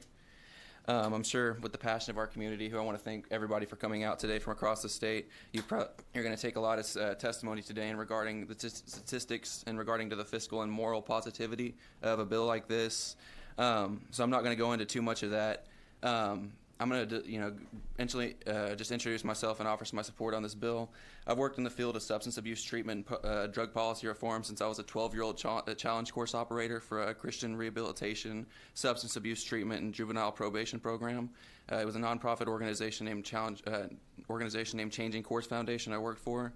For the past 2 years, I've also worked for a criminal defense attorney, David Sloan. He's also here testifying today on this bill. Throughout my experience, it's become very clear. I mean, I speak with people in my office every single day, dozens of people whose lives have been affected, whose lives are being ruined by the prohibition of this plant. The problem is not the plant. The problem is the law, and I see it affecting the members of our community and the citizens of our state every single day. From students losing their college benefits, parents being denied employment or housing, veterans being treated like criminals for possessing this harmless substance that grows from the soil they fought to keep free. I've heard the law enforcement today say that it was that marijuana is one of the largest concerns and that it's a harmful drug when there's no statistics to point that out. There's never been one documented death from marijuana in its history, and it's been used for industrial medicinal purposes far longer than it's been prohibited. This is a bipartisan issue. Decriminalization of marijuana is something that both Democratic and Republican parties are, willing to support. We're tired of throwing people in jail for a maximum of 180 days in jail with a potential $2,000 fine and criminal conviction that could affect the rest of their life. I've lived in Granbury about 3 hours. I made the trip up this morning about 5 o'clock. I live in House District 60, and I've talked to my representative about this issue numerous times. He was formerly on the Criminal Jurisprudence Committee. And, just to introduce, as myself, I'm a normal, fun-loving Texan, aspiring law student, a son, a brother. I'm a guy who manages an office of 5 employees. I sit on the board of directors for nonprofit organizations, and I've yet to even reach the legal drinking age. I'm only 20 years old. I'm just a family-loving guy, with positive and productive ties to the community, and I ask this committee to consider my testimony and all the other testimonies today. It's with the best interest in mind for every citizen in the state of Texas that today I come here to submit my testimony wholeheartedly in favor of HB 63. Thank you, Representative Moody, and I'm open to any questions.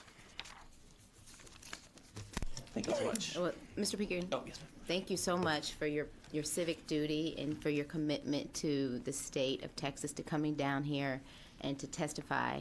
Members, are there any questions for Mr. Pinkerton?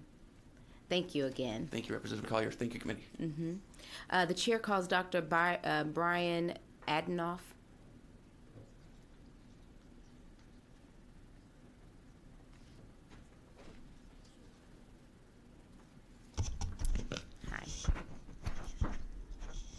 Hi. My name is Brian Adenoff. I represent Texans for Responsible Marijuana Policy, and I support HB 63.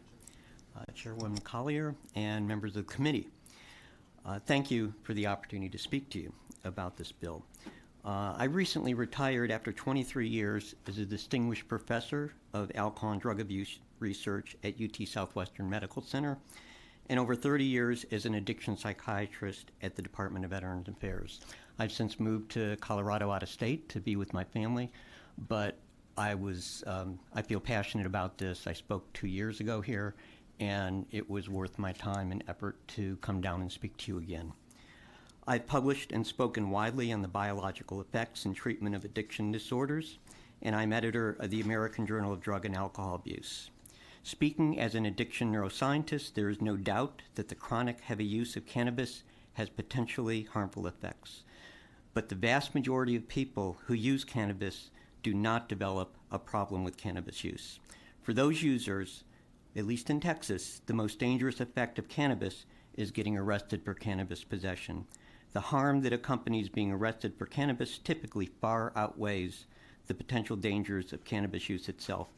At a minimum, the arrest record and conviction, suspension of the driver's license, you've heard it all over the last couple hours, can have severe consequences to even the casual cannabis user. As an addiction psychiatrist, I can also speak to the clinical relevance of the present penalties for the possession of small amounts of marijuana. I really do not know of any. There have been between 65,000 and 75,000 arrests in Texas for cannabis possession each year over the last 10 years, but little has changed in cannabis use patterns. In fact, cannabis users take little notice of the penalties. These laws serve little, if any, deterrent effect. Laws against cannabis use used to be far harsher. These laws did not stop cannabis use back then, and they do not stop it now. I've never had a cannabis user tell me, in my practice, that the penalty for cannabis possession influenced their decision as to whether to use it or not. What influences cannabis use or addiction, or for any addiction for that matter, to nicotine, alcohol, heroin, or cocaine, is its cost, the perception of harm and availability, as well as a user's genetic makeup, their personality, environment, and co-occurring medical and psychiatric problems. The penalty for use plays little role in this decision. In summary, the state laws for possession of small amounts of cannabis do not deter its use. They can, however, cause lifelong consequences to the person arrested. There is much good and no downside to HB 63. Thank you very much. Thank you. Members, are there any questions? Representative Zettler? Tell me, I'm sorry, you were at Southwestern Medical School? I was. Okay. I wouldn't have be able to tell you that if I was still there. Okay. Okay. Let me ask you this. Did y'all look at marijuana use and schizophrenia? I personally have not, but I'm aware of the research. Did you? Okay. Want to share that with us? There is evidence that people that are predisposed to schizophrenia, cannabis is likely to actually induce psychosis in that population. It enhances it, is that it? It makes it more likely to occur. Okay. So if you have that predisposition. Okay. You don't know how many people are predisposed to that? Pardon? You know how many people are, what percentage of the population is predisposed towards schizophrenia? 1% of the population has schizophrenia, so I imagine it's a little bit more than that. So the predisposition primarily comes from a family history. Okay. I mean, and we don't know. I mean, I'm sure there's biologic differences, sure, but we don't really know what those are at this point. Okay. So, but it's still a small number of people. Okay. And I know we're trying to stay on the decriminalization. This really isn't about. I don't think this bill is about that. The Compassionate Use Act maybe, but this bill is not. There are, as I said, there are potential dangers to cannabis, and I don't want to deny that. You can become addicted, but the consequences of use are far greater. The consequences of being arrested in Texas for use, I believe, are far greater than the health consequences. Okay. Okay. Listen, thank you very much. All right. Members, are there any questions? Other questions? Thank you so much, Doctor. Appreciate you. The chair calls Judge John Delaney.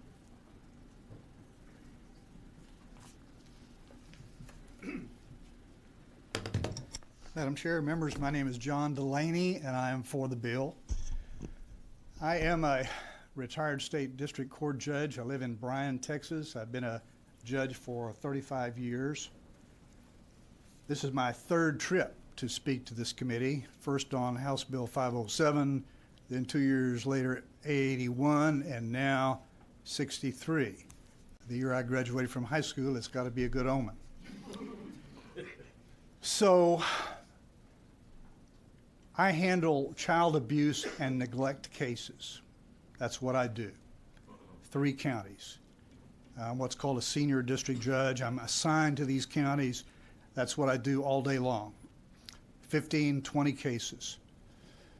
The people who come before me, the parents of abused and neglected children, have one thing predominantly in common. The common denominator is that they're poor.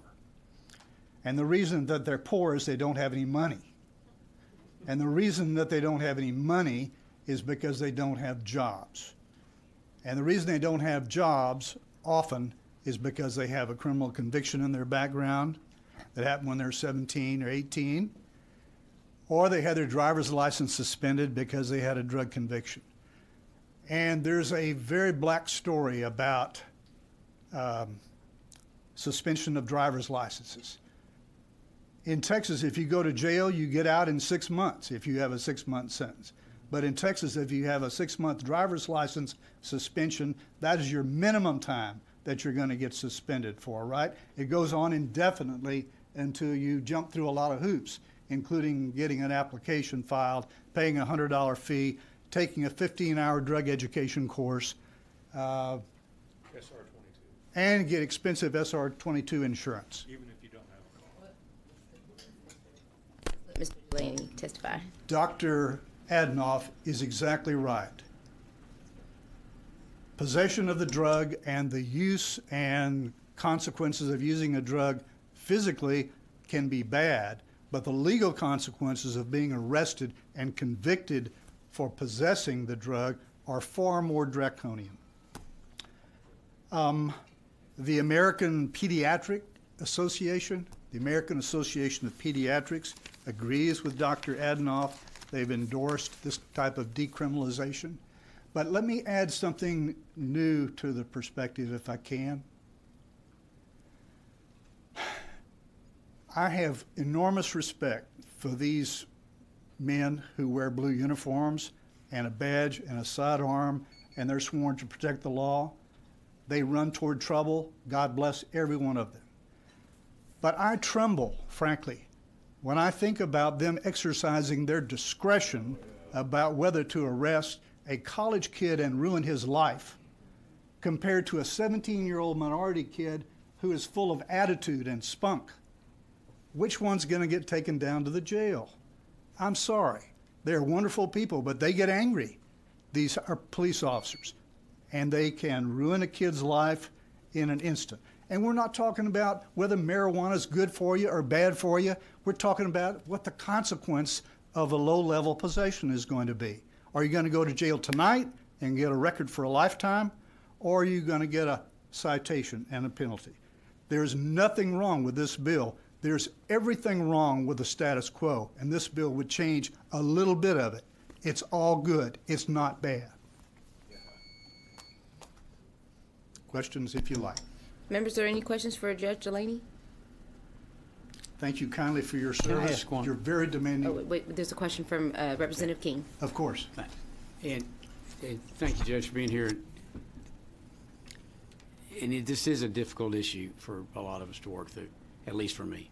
Okay. And so, and I understand the issues, and at the same time, you take like a Harris County jail on any given day, they have 10,000 people in the county jail, and 3,000 of them are there on Class C misdemeanor warrants, most of which doesn't really serve any purpose for them to be there.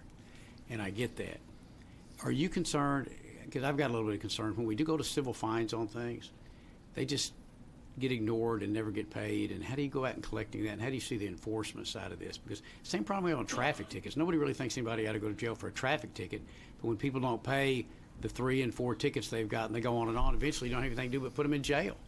And so it's that same kind of thing. Well, how do you see this playing out if it's a civil?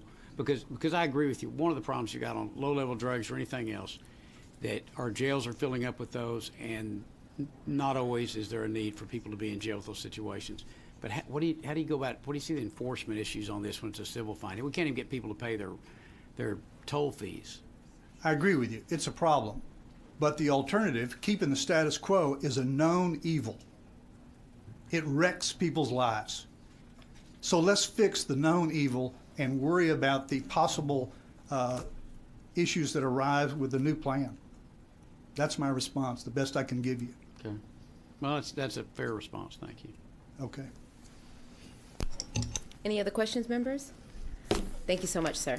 Appreciate your Yes, ma'am. time. Thank you all for your very demanding service. Thank you. Chair calls Louis Nakamoto.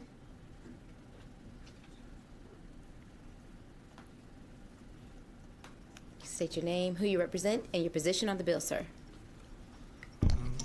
Hello, my name is Luis Nakamoto. I'm representing myself today, and I am in favor of the bill. And what I have for y'all today is just my testimony. I am a 28-year-old small business owner from San Antonio, Texas. I was raised by a U.S. Army veteran and a hardworking immigrant. I have been taught to treat everyone with respect and love, to work hard for everything that I want, and help others along the way. I started using cannabis when I turned 18 and decided to take control of the depression I had struggling with after my father passed in 2005.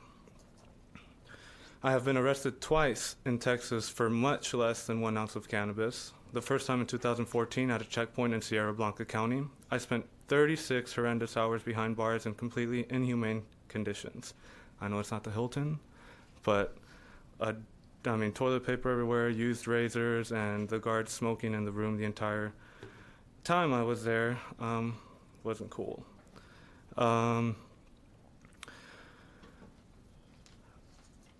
I had to fight with my court-appointed lawyer to fight for a fair deal. It costed me well over $2,500 and created a criminal record, which also results in consequences outside of the courtroom, many of which you are likely to hear about today and have heard about today.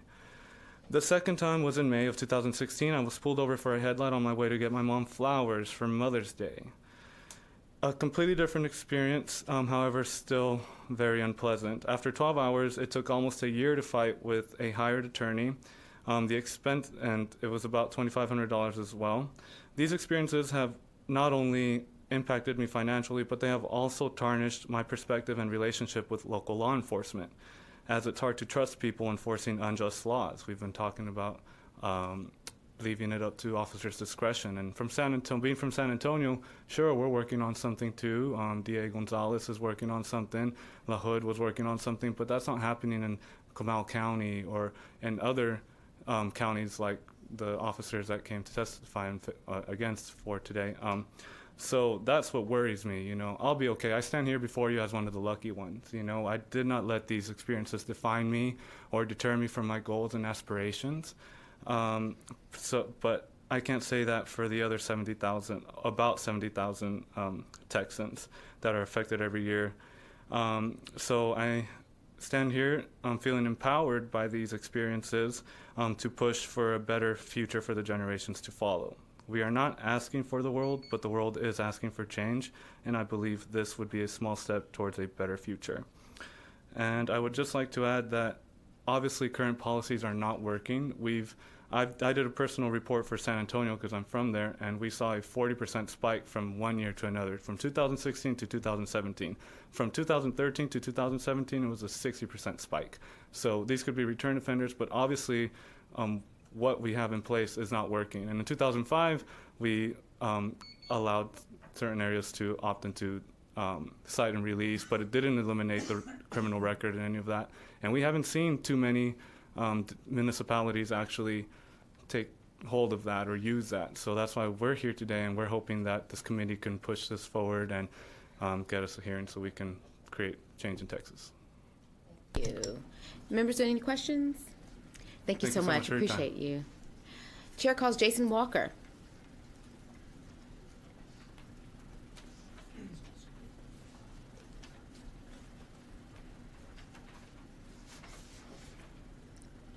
State your name, who you represent, and your position on the bill, sir. I'm Jason Walker. I represent myself, and I support it. I'm Jason Walker, retired Sergeant First Class from the U.S. Army. I've served in multiple combat deployments in both Iraq and Afghanistan. I served from 1997 to 2017 whenever I was medically retired after being diagnosed with severe PTSD. I'm 100% disabled because of that. April 2017, a VA doctor refused to refill my prescription of my 3 milligrams of Lunesta. It's my first visit to the psychiatrist, and it was my first time getting my prescriptions filled since I retired in May of 2017. He explained that he could not prescribe the Lunesta because it was habit forming, and he could prescribe me Ambien. I stated that I had some severe adverse side effects while I was taking Ambien before, and he told me to have a nice day. I traveled to Big Spring, Texas to get my prescriptions filled. I was on 10 different pharmaceutical prescriptions at this time for PTSD. I refilled all my other medications except for my Lunesta. I have debilitating nightmares of collecting limbless, dead, sometimes faceless casualties out of military vehicles. It's part of my PTSD. Sometimes those faceless turn into my family members. That doctor robbed me of my sleep and turned my life to an even worse place to be. One night I thought I couldn't take anymore. I decided I had enough of the pain. I decided to kill myself. I had a friend that was worried about things and that I've been saying to them, and they called the Midland Police Department. I was living there at the time. They sent some officers over who were combat vets, and they stopped my plan. I moved back to Killeen, Texas shortly after. Didn't say anything to anyone about what had happened. I told my wife and kids I wasn't able to make it on my own with my condition, and it was best that I moved back. I confided in a veteran friend about my sleep and nightmares, and he suggested that I try cannabis. I tried it at night and had some of the best sleep I had in years. I woke up feeling rested, something Lunesta never did. I was very amazed. I started to notice that I wasn't having nightmares as well. This had such a huge impact on my life. I started weaning myself off the other pharmaceutical medications I was taking. I took my last Klonopin on December 7th, 2017. That was the last time I used pharmaceutical prescriptions to treat my PTSD. I've had numerous battle buddies kill themselves after they returned from combat. 2 of them were in the last 90 days. They're both on active duty. 22 veterans kill themselves a day. I was going to become another statistic. I was going to become that statistic because I trusted the system that was put there to take care of me when I returned home from fighting wars. I trusted blindly like so many other veterans have. That system failed me. The veteran community didn't fail me. The cannabis community hasn't failed me. I'm not a criminal. I could get arrested for choosing to live. I could be taken away from my wife, my kids, because I use a plant that is legal in 33 states for medicinal use as my medicine. Texas arrests and prosecute people like me for having small amounts of cannabis. There are thousands of people just like me choosing to medicate themselves with cannabis. I shouldn't be treated like a criminal for healing. Texas should not be filling jails for low amounts of cannabis possession. Thank you for your hearing. Mr. Walker, thank you so much for your service, and I'm glad that you're able to have some relief. Members, are there any questions for Mr. Walker? Thank you so much. Appreciate your testimony. Chair calls Jose Ramon.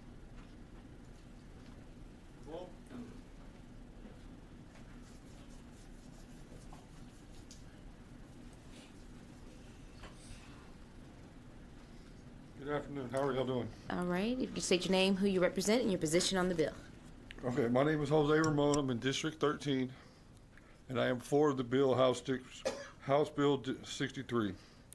This is my story. In March of 2018, on the way to the DFW Global Marijuana March, me and my father were pulled over, harassed, and the officer found 2 joints in the vehicle, which I claim to be mine.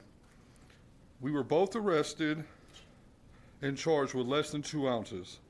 Both had to pay bond. I am still currently fighting the case. I go to trial on March 11th of this year for 2 joints of cannabis, which means the state is going to spend up to 30 grand for 2 joints of cannabis. Excuse me. 30 grand of taxpayers' money to take me to trial for 2 joints seems like a total waste of time, money, and effort, when there is a lot bigger fish to fry. I believe that every Texan should have safe access to the medicine of their choice. I don't believe anybody should go to jail for a plant.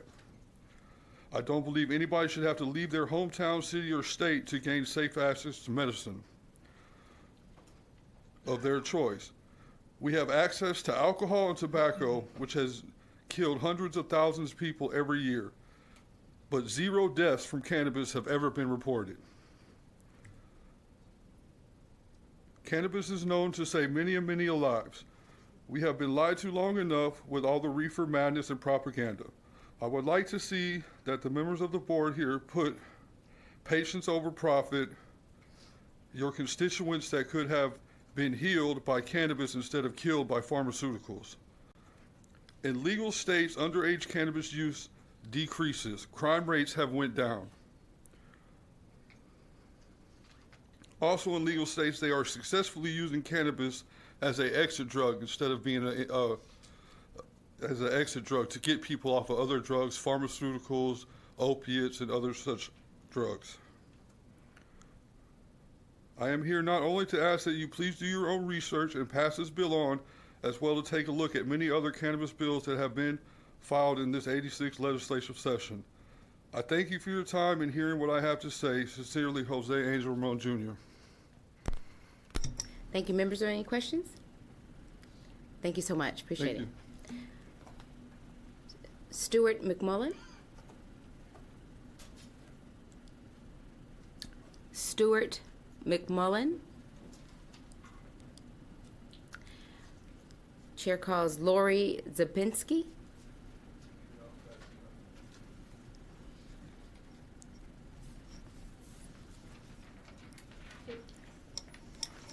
Good afternoon. Good evening.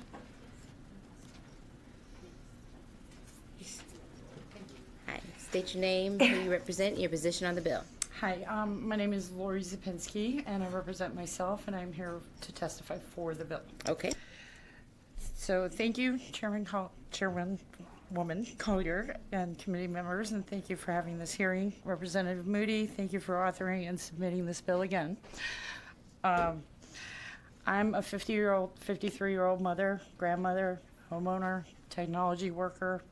I was arrested for an insignificant amount of cannabis, 3 grams, in a container in my purse when I was in my late 30s. I was a single parent at the time. I was treated like I was a violent offender. I spent the night in jail, took a deal in court for another day in jail for a total of 3 days in jail, which included my arrest jail time. I had my license suspended, had to maintain an SR-22 to get my license back and pay fines to the DPS. I have a Class B misdemeanor possession of marijuana conviction. I have been ridiculed for being stupid for using cannabis. I've been called a stoner, been told things like, just imagine what you could have been. It's really kind of demoralizing. I gave you each a nickel so that you could hold that in your hand. And the nickel weighs 5 grams. I went to jail for 3 grams. An ounce of cannabis weighs 28 grams. You hold 6 nickels in your hand, that's how much an ounce is. Just food for thought. You know? I have type 2 diabetes. I have severe neuropathy. When I spend time working in California, I am able to use a transdermal patch that does not have any psychoactive effects, and it completely gets rid of the neuropathic pain in my feet. I do not take opioids. I will not. I do not take gabapentin. It's also used as a psychotropic drug. So 90% of the time, I'm in pain. I'm not a danger to society. I am a productive member of society. I pay taxes. I work hard. And everybody else has pretty much covered everything else. So do you have any questions? Great illustration. Thank you so much. And I'll give your nickel back to you. Honestly, I'm not worried about the nickel. Yeah. Yeah, we're not permitted to take contributions during this. No matter how small. We'll go ahead and give it back to you. But it's just, it's hard to have a concept of what. Well, I mean, we're open, and it's just like we took it right in the middle of the committee hearing. It's just so that you could actually have that physical concept. Yeah. We'll collect it for Hunter. That's right. His fellow right there. We'll get it to you. But thank you so much. And members, any questions? Thank you so much. Appreciate it. Chair calls Loretta Buster.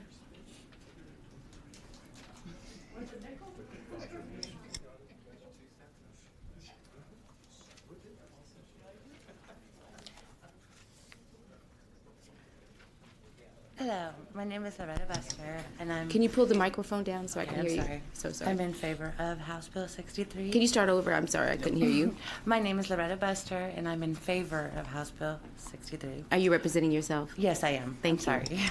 In 2011, my daughter Sabrina was preparing to graduate high school and had been accepted into college. She was all set with several small scholarships from local businesses when she was arrested for cannabis. Less than a quarter of an ounce after the arrest, her guidance counselor informed her that several of the businesses had backed out of it. Her scholarships no longer... She was no longer able to receive scholarships. She gave up her dream of becoming a forensic scientist and now is a general manager at Walmart. Approximately 6 months ago, my son Matthew, 22 years old, was caught consuming cannabis at a roadside park. He had less than 2 grams and a pipe. The officer asked his name, and when he told the officer his last name was Cervantes, the officer instantly requested ICE backup. He asked my son if he was born in the United States. When my son reached towards his pocket to get his ID, he was slammed to the ground. Handcuffed, there was bruising on his body and chin. My son was born in Llano, Texas. He was detained and released with a fine, but the impact on his psychological well-being was detrimental. He no longer trusts the police department. It is my belief that taxpayers' dollars could be much better spent on more important issues, such as domestic violence. My children and I suffer from PTSD because of domestic violence, and we use cannabis as our medicine. Thank you for taking the time to listen to me today. I trust that you will make the best decision for everyone. Do you have any questions? Ms. Buster, thank you so much for being courageous and coming to speak to us and provide your personal story. We appreciate your time. Members, are there any questions? Thank you. Thank you. The chair calls Heather Fazio.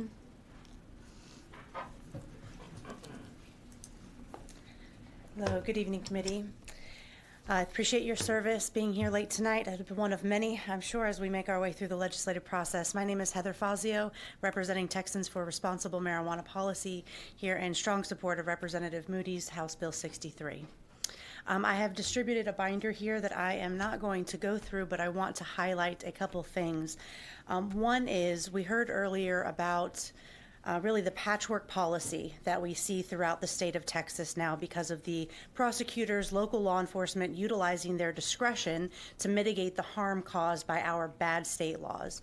Prosecutors understand that prosecuting these cases is not worth their time.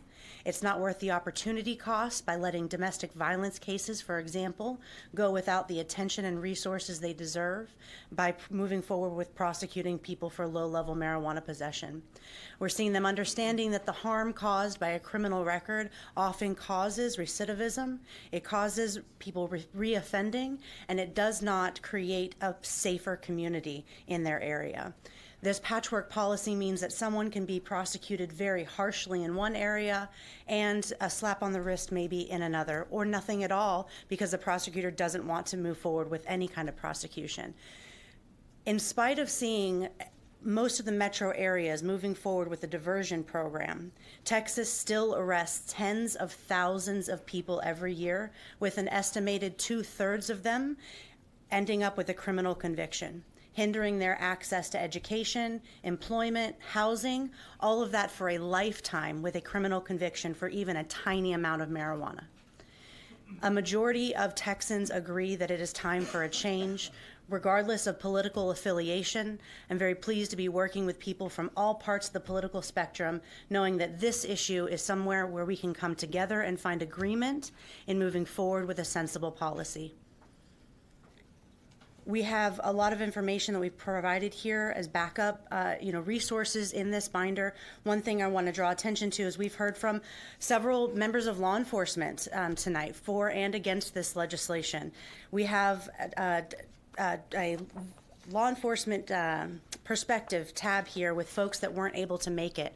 We've got a retired district court judge. We've got a retired lieutenant from the Houston Police Department, folks that weren't able to make it on short notice for these hearings, but wanted you to hear their experience in law enforcement, how these laws are a waste of resources, and how Texas can move forward by passing something sensible like House Bill 63.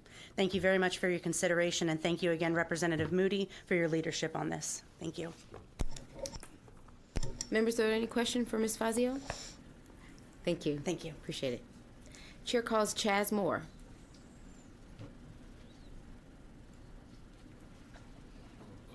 I won't be too long. I know y'all ready to get out of here because I'm ready for you to go. Chaz Moore, Executive Director with the Austin Justice Coalition, and actually a coalition partner with Heather Fazio and Texans for responsible marijuana policy. Like I said, I don't want to be too long. I just want to reiterate some things. And your position on the bill? Oh, for it. I'm sorry. First, I want to just go on record and thank Representative Moody for being a champion in this arena for quite some time. It was a lot of opinions stated today, and I think we have to be careful with that. Opinions are what led to like the 1992 crime bill that was passed because people were saying black people were super predators. So there's no data, there's no scientific approach, there's no anything that proves that marijuana is a gateway drug for anything. That is an opinion. Example of facts are Beyonce is God, the Beatles was the greatest boy band of all time, and I'm going to happy hour as soon as I get out of here. Those are examples of facts.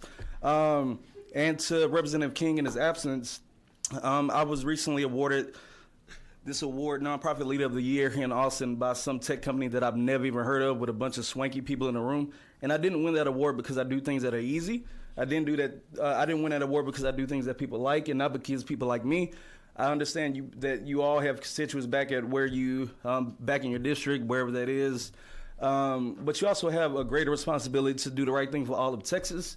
So, you know, I think we've been having, and like this is not legalizing, right? I've heard even the people speak for the bill tonight. I think it's a lot of confusion about what this bill is actually going to do. It's just going to prevent a lot of people from going to jail over something that has never killed anybody, but that has separated and has caused a lot of harm in a lot of communities throughout this state. And I will say, as a nonprofit leader who's, you know, my platform and my job is very minute compared to you all's, you have that responsibility to make hard decisions.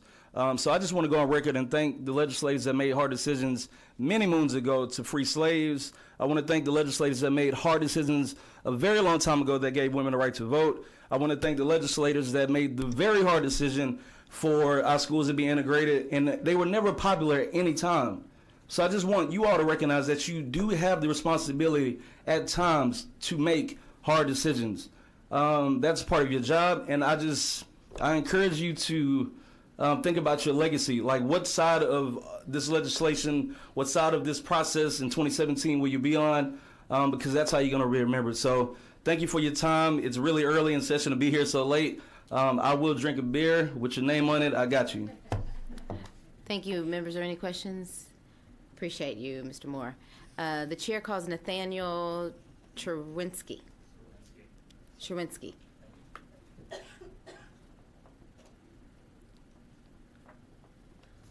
My name is Nathaniel Serwinski. I'm here for all the vets, all of the minorities, and all of the younger generation that cannot be here today. I'm a cannabis connoisseur. I'm an expert on cannabis science. I actually graduated recently from the Academy of Cannabis Science. And your position on the bill? I'm for it, obviously. Houston, I personally believe, that's where I graduated from, and we were taught that everybody has an endocannabinoid system. So that means that anything with the vertebrae also has one too. We produce these chemicals naturally within us. I can link you guys to a vast amount of resources to help you find that information, or you could Google it. I'm located here now in Austin.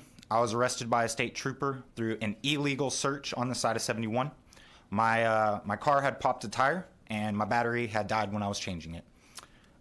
For less than a gram of my medicine, I was given about $4,000 in fees, including having to seek legal aid for a Class B misdemeanor.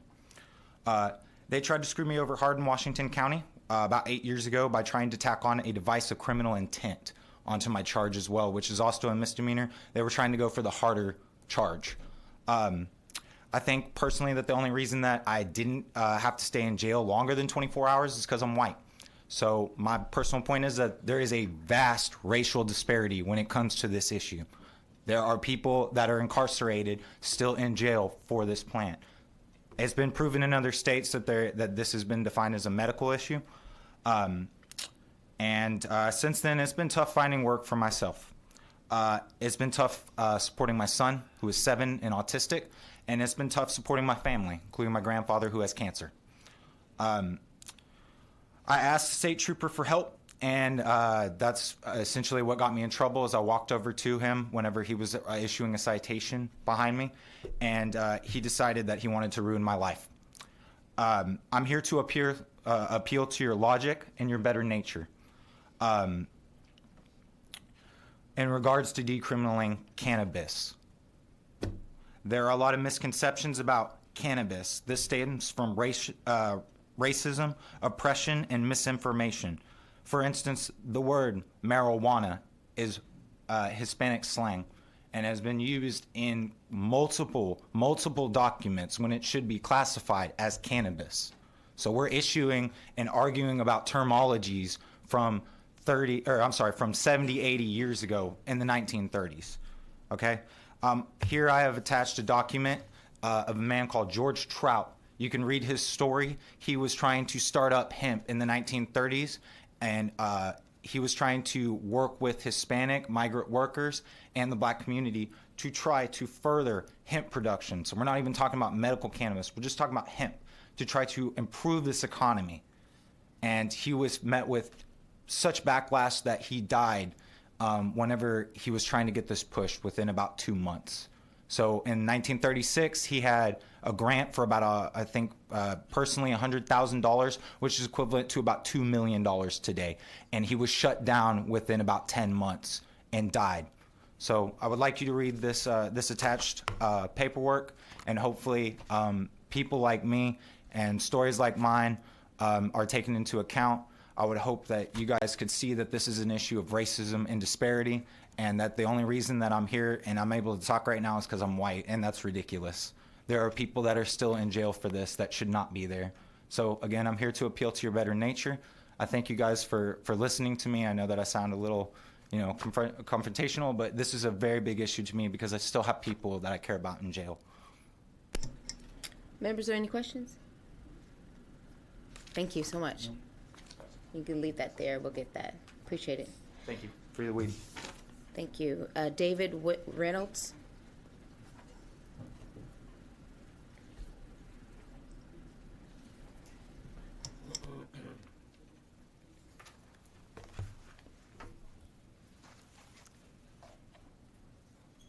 How do you do, Chairman, Chairwoman Collier, members of the committee? I'm David Reynolds. I'm representing myself. I'm in favor of the bill. I'm 70 years old. I'm a lawyer living in Austin. I thought I might be the oldest guy here, but I think Judge Delaney had me beat by a couple of years. 50 years ago, I was arrested for possession of about a half ounce of marijuana in Dallas. That was a felony. Everything was a felony back in those days. And my father's car was forfeited to the state, and I was saddled with a felony conviction for the rest of my life. This record probably would have prevented me from getting a job at Dollar General or one of these other places, but I had one foot in the door at law school. And I got through law school, and then the greatest miracle in my life, I got into the bar in spite of, with special scrutiny of my moral character, and with the help of my upper middle class parents and my white Caucasian background and the contacts that we had in the Dallas community, I was admitted to the bar. I got another break some years later when the district attorney of Travis County, bless his heart, Ronnie Earl, hired me as a felony prosecutor in spite of my felony record. And I enjoyed probably the 3 best years of my professional life prosecuting marijuana felonies and capital murders. So I'm speaking not just from a personal these are my personal experiences about the laws, and in spite of the breaks I had, it has been a burden. It is a burden every time, every year, when I have to fill out paperwork for the Boy Scouts of America, where I have been a scoutmaster, and other state or regulatory agencies. I have to disclose this record, and it's been a burden. It's been an embarrassment. That's why I favor this bill. It won't do any good for me. It's not retroactive, unfortunately, but it will go a long way to ameliorating my embarrassment for that event 50 years ago. The other thing I wanted to say was my professional reasons for supporting this legislation. After I was in the district attorney's office and I worked for a couple of law firms here in town, I became a solo practice criminal defense attorney, and I have been doing that for 30 years here in Travis County and Central Texas. So I have a suitcase full of anecdotes and horror stories about the misdemeanor marijuana cases I've handled in those counties. And I will not go into the collateral consequences that have already been discussed about loss of driver's license and deportation. If you're not a citizen, conviction under Controlled Substances Act, you're out of here. I just want to tell a couple of anecdotes. I've represented the children of friends and neighbors. They spent at least a night in jail. They paid thousands of dollars. Some of them, 2 of them, have left school over this marijuana arrest. I had one client.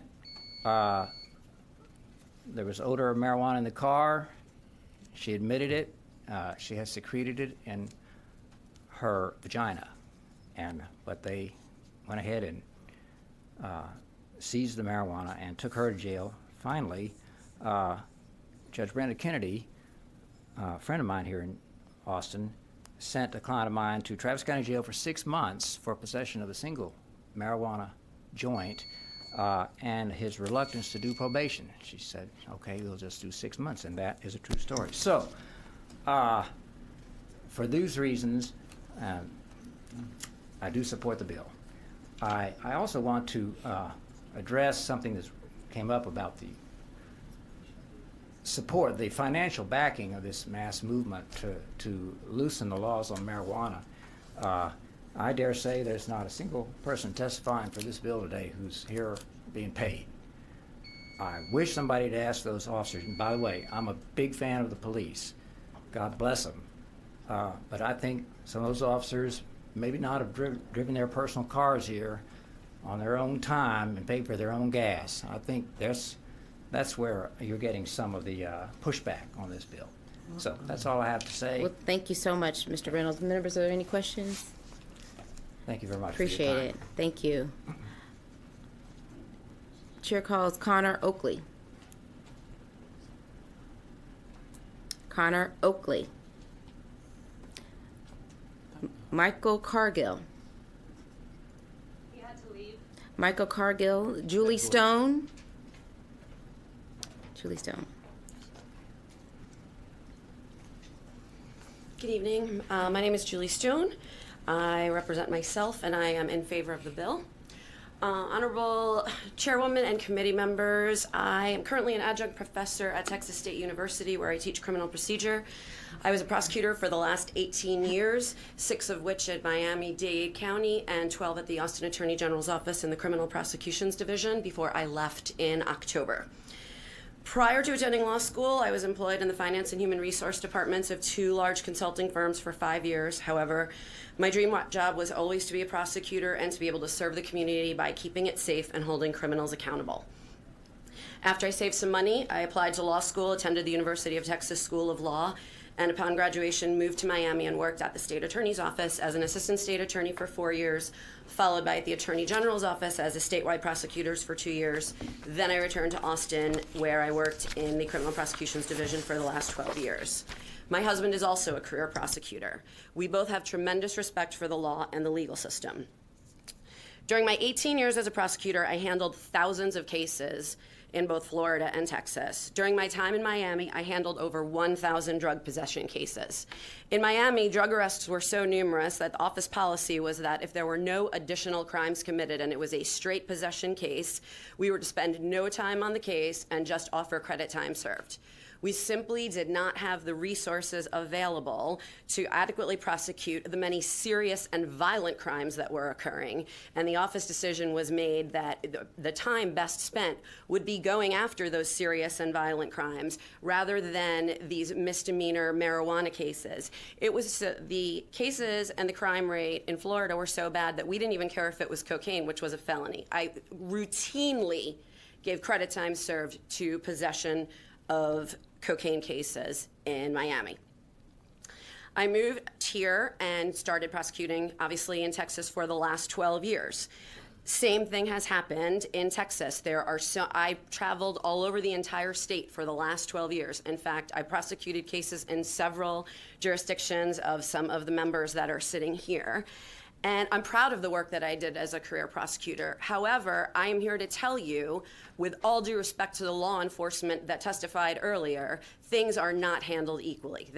Police do not handle these cases equally in various jurisdictions. They do not often exercise their discretion. There is often a lot of times where things are not, there may be, especially in the smaller counties, politics that are at play, reasons why things happen, and too often much-needed resources are diverted in order to prosecute these low-level marijuana possession cases rather than prosecute violent crimes and crimes against the elderly and children.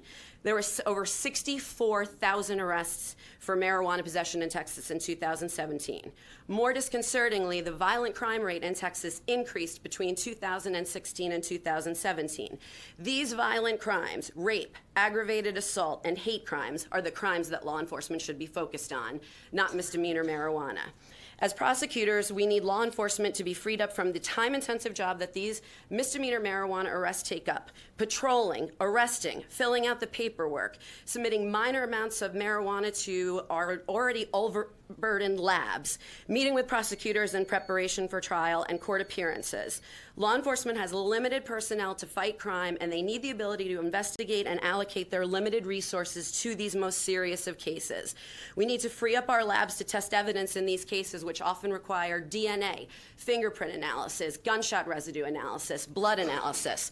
Our already clogged criminal court dockets should be freed up to get to these more cases in a timely manner. It is important to note that HB 63 does not legalize marijuana, as many of the people before us have stated. I'm almost done, I promise.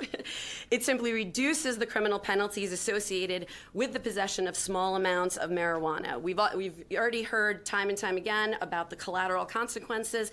I don't want to get into that and be redundant, but I do urge the members of this committee to think about what a conviction for marijuana possession can prevent a young person from finding.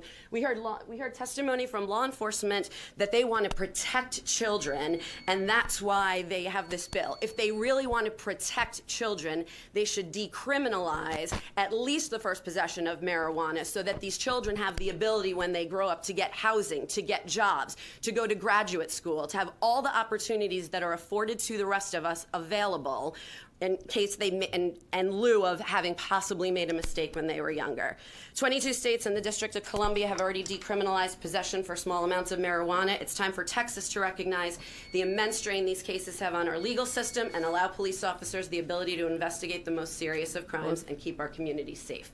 Thank you very much for your time. I appreciate that I went over. Well, thank you, Ms. Stone. You're not, I can tell that you're not shy in front of presenting your case. You're not shy to present your case. Members, are there any questions for Ms. Stone? All right, thank you. Thank you.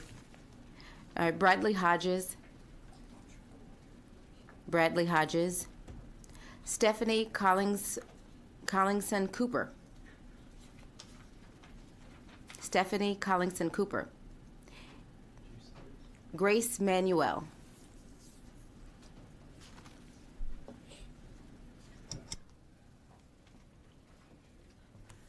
Hi, my name is Grace Manuel. I'm here representing myself, and I am in favor of this legislation. I want to Thank you to the chairwoman and to the committee for being here this late. I'll try to be brief in respect for your time and because I have a test to study for.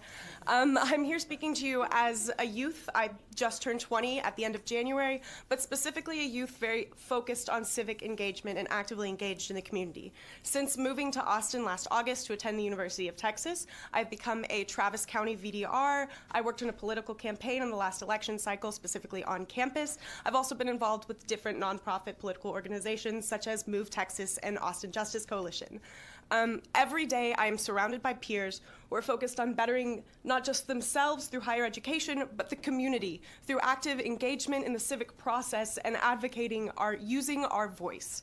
These are people who are genuinely making an effort to contribute to society. And at the end of the day, a lot of them will choose to, instead of reaching for a six-pack of beer or a bottle of wine to unwind, will decide to pick up a joint or a pipe. In the eyes of the current Texas law, that makes them a criminal, despite all of the good they're actively working for. I apologize, I do not know the statistics of the number of people who have either consumed cannabis or been around others consuming cannabis, but I'm willing to bet, based on my experience, that that number is not insignificant. At the end of the day, you have to ask yourself, if you are willing to condemn every single person who has either consumed cannabis themselves or who have been around others consuming cannabis to a charge that is going to uproot their life and potentially destroy it. Thank you.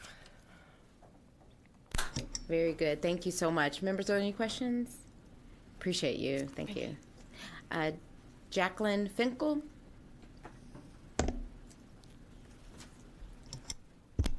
Thank you, Chairwoman. Thank you, committee members. I will be very brief. People have made many of my points for me, and I don't need to belabor it. I am the executive director for Texas Normal, and I've been working on this topic since 2005. And so I want to leave you with this number in your mind. Since I've been working on this, I'm in support of the bill. Sorry. Since I've been working on this since 2005, over 800,000 Texans have been arrested for possession. And you've heard about all of the collateral consequences that they are faced with. We cannot do this to another 800,000 Texans. So please support the Speaker Pro Tempore's bill. It's a wonderful bill, and we appreciate him so much. Thank you.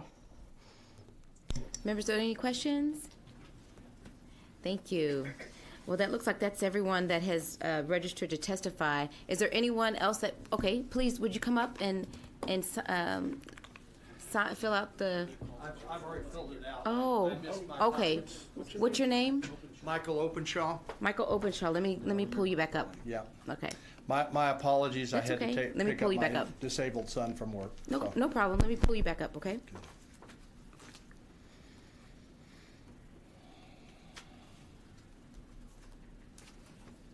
We just got to get our record clear. We want My to apologies. make sure that it's tried good. to watch for my name while I was That's driving all right. here, but kept No worries. Let me disconnecting. get this right here, real quick.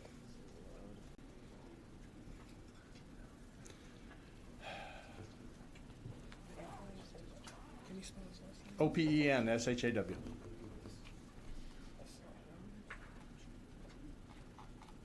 Should be in there. They heard me called about 45 minutes ago. Okay. Found it? Chair calls Michael Openshaw. Okay. All right.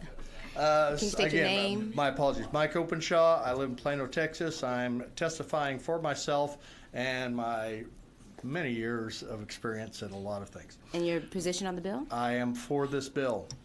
I am not for full legalization. I am for this bill. We've reached a point where we need to quit putting people in jail for personal amounts. And I have my son's best friend was a grower in Colorado. I got a good tour of how they're handling pot in Colorado, and it ain't the way we need to do it in Texas. A go slow approach is good. This is the first step in a go slow approach. We do need to get these people from going to jail, make a little income on it while you're at it, instead of costing income of putting them in jail.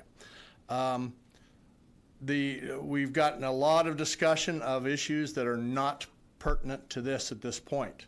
There's issues in terms of medical marijuana where it's been done wrong. In Texas, I'm hoping we will do it right as a clinical medication of controlled dosages. So, but this is a first step, you know, on the criminal side, and I am in support of it. Even though I've never, despite growing up in the '60s, I actually avoided actually using it. Although I've driven a few cars that, how should I say, I might as well have used it. So, it's just time. It's time that we make some adjustment in this area. Marijuana is not completely harmless. Okay, it just isn't. Any admission, any claim that it is ridiculous. There's cost benefit in all of this. So we'll get into those discussions later on other bills that are coming up this time. But in this particular case, this is a good bill, is a good first step. Thank you very much. Any questions? Members, are there any questions for Mr. Obenshaw? And you guys get to go home. Well, thank you, sir. All Appreciate right, you. thank you. Is there anyone else wishing to testify on, for, or against House Bill 63? The chair recognizes Representative Moody to close.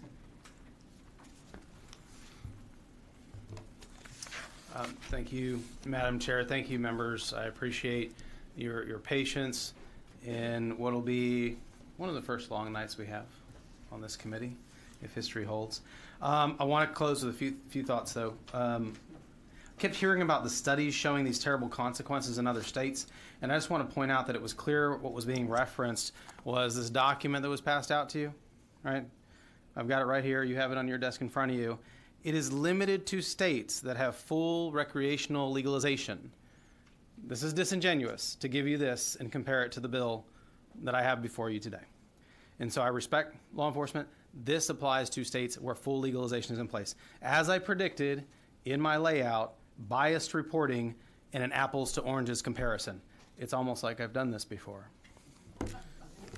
I also heard that there are high-powered lobbyists with big money pushing this. I think that's farcical and simply doesn't exist. If anything, the enforcement industry against this bill is the Goliath here. But I can tell you for sure where this journey began for me wasn't some lobbyist. It was a constituent. Imagine that. Who I met at a coffee shop in West El Paso. His name is Colt DeMorris. And unfortunately, he couldn't be here today. He's back in El Paso. He wanted to meet with me about marijuana policy, which at the time, honestly, wasn't on my radar. Because it was important to him, he asked to sit down with his representative. I met with him and I listened because he was one of the people who sent me here to this building to represent him. His wife was dying. And the only thing that gave her relief in her final months was marijuana, which made her a criminal. After I heard his story, I knew I had to do something. I hope you all agree after hearing the stories today that it is time to act. I don't know what metrics you all use to evaluate a bill, but personally some of the first things I look at are what it costs and who supports or opposes it. It's difficult to know exactly how many hundreds of millions of dollars this will save every year, but I know how much it's cost the state since I started working on this policy several sessions ago, which is roughly $4.4 billion. Our schools need that money. Our taxpayers need that relief. More personally, I'm a former prosecutor who works as a criminal defense attorney outside this building now. These cases pay well and are usually easy to resolve. So I'm working against my own interest here. It's a cost to me, but as several witnesses have said, I'm doing this because it's the right thing to do. Look at our witnesses today. Addiction doctors support this bill. Judges support this bill. Veterans support this bill. They're prosecutors and defense attorneys. They're Republicans and Democrats and independents. Above all, they're Texans. This bill is wildly popular with the everyday people who sent all of us here to represent them. The only people who've testified against it are those who directly benefit from the enforcement status quo.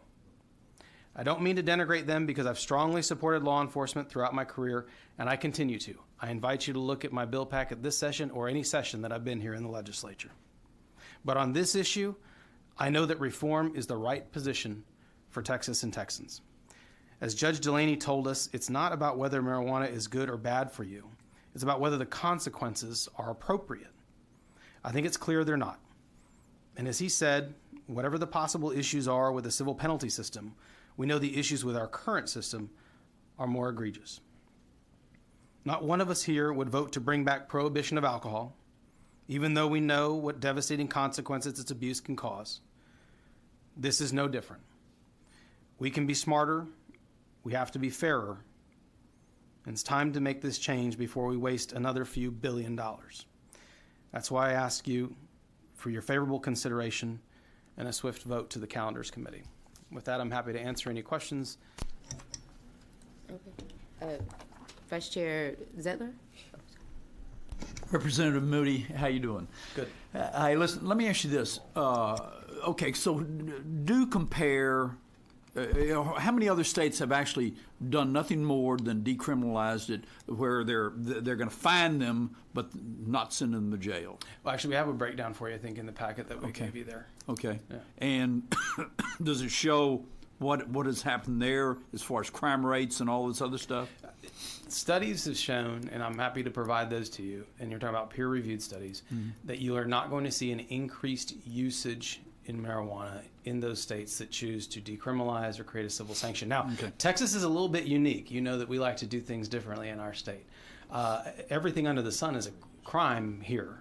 And so when I sent something to Legislative Council and said I would like to make a civil sanction, they really didn't know what to do because we don't have a civil penalty sanction system in Texas. Other states have that in place, and so they threw this low-grade possession into those systems. Okay. To be honest, I mean, report after report will tell you that the consequences that you hear in here, first of all, and again, not relevant to this bill, right? But we can get into whether these things are even accurate in those states. Okay. In the decriminalization states, none of these bear out to be true. Okay. And then, well, what about the issue that Representative King brought up, that you fine them and then trying to collect it? And I'm glad he brought it up. It was a question that was raised either in 15 or 17 with the, I don't know if it was TDCAA that raised the issue or someone from the JPs and Constable Association saying, look, what's in this bill that doesn't allow, that says, what if someone just thumbs their nose and throws this thing on the ground? So we've actually put in place a current structure that exists in law today that allows you the opportunity to appear, and if you thumb your nose at the system, the judge, like in every other case, they have used that same system, can issue a capias pro fine to bring you back before the court. I'm sorry. They can issue a warrant to bring you back before the court. So there is a mechanism, just like every other thing that we have in Texas, to bring you back before the court. Now, the efficiency of that is debatable, right? Because it's debatable in our current system, but the structure in the bill is what they use today. But so I assume that. I'm assuming that if you did try and thumb your nose and then happen to get stopped on a ticket, that you may be going to jail then. I think they will bring you before the court. Now, we do have rules against locking you up if you're indigent. They could be stronger, but certainly those protections are in place here, just like they are in every other piece of our law. Okay. Okay. Thank you. You got it. Chairman. Representative King? Thank you. So kind of walk me through how it would work in the field. So police officer stops somebody, approaches somebody, and however it comes about, they find a small amount of marijuana on them.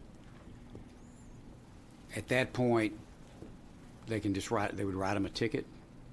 Correct. And what we did in the bill was we asked what's the form they're using in the field today, right? Because in a civil system, you have to bring a petition into the JP court. So we actually, in the bill, essentially equate that citation to the petition. And so all those things they're all brought into the new civil sanction regime. So that's what they would do. Well, and let me back up, because this goes to the issue of searching, which one of the officers testified today. If they usually, I mean, you know this, with these cases, they all start the same. I smelled the odor of marijuana based on my training or experience. Okay, how much, Chairman King, how much marijuana does someone have? Can you tell how much marijuana someone has if you smell it? No. So anything over an ounce is still a crime under this bill. And so the ability of that officer to search the vehicle for other contraband is already there. While I understand someone can try to hide stuff from you, the ability to search it is protected here, and in fact, it's actually laid out in the bill. So they can go through that process, and if all they have in that situation, and the person's not impaired, because again, DUI impairment while driving, that's still against Public intoxication. Public intoxication, all those things are still against the law. So if nothing else is going on but mere possession, then they would issue that citation. That person would be given a date and time to show up in the JP court. They can show up there. There's a $250 fine. There's also an option for drug counseling or a community service. And if the person doesn't show up and they go through that process, they can be hailed back into court through the current warrant system. So be JP court or municipal court? I think the way we've set it up is to go through the JP courts. Court. Mm-hmm. And there was a question about, last session there was a question about repeat customers, repeat offenders. That was a concern for some. For me, I think it should always be treated no matter how many times someone comes in the system, but I certainly respected people's approach to that. And so in the bill, we do, if a jurisdiction wants to continue monitoring this and make sure they sanction repeat offenders, they have the tools to do so. Now, if they don't care to put the apparatus in place, they don't have to, but they can. Okay. And so I guess since it's a civil charge, they're never going to have to mark have been arrested on their job application or school scholarship application or anything like that, correct? Correct. So that's not, well, I mean, I guess people can change their questionnaires, but under this, you would not be in the criminal justice system. And it wouldn't run into the problems of license suspended if you're a minor, 17 or... Correct. Yeah, we do, because we take it out of the criminal arena, the automatic license suspension is removed. Okay.